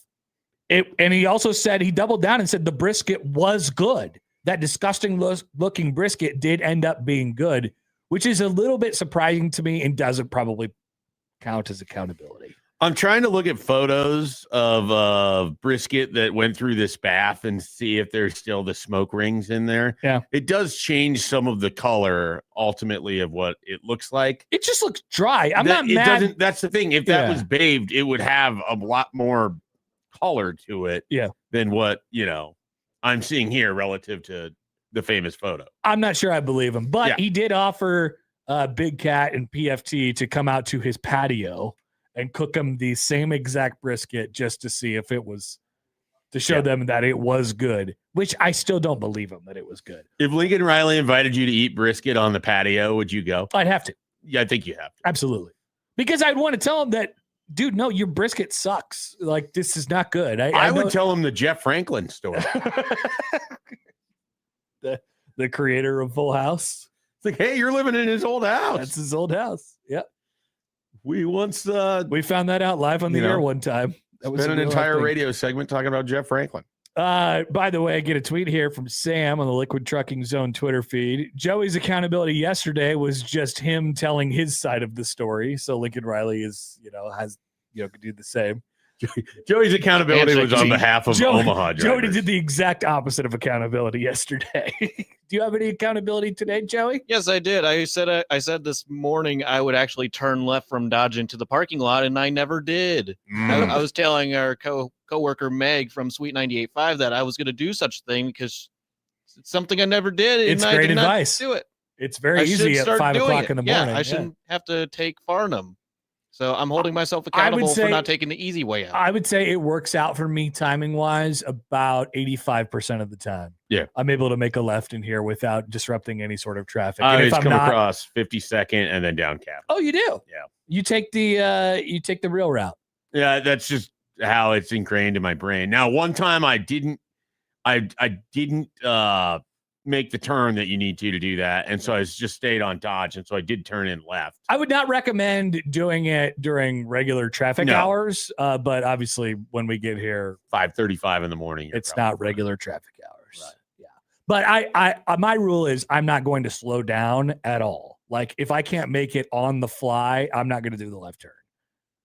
And if I can't, then I will go past and I'll make a right and a left and back out and then do the whole thing. It takes me an extra like 12 seconds, which is really not a big deal. There you go, Joey. That's real accountability. It is. I'm proud of myself. The accountability for me today, I have struggled to come up with free ball and content questions because it is slow out there. Is free balling gonna die? No, it's not going to die. It's just Joey made that hole open. That worked I've for tried. nothing. It is not going to die.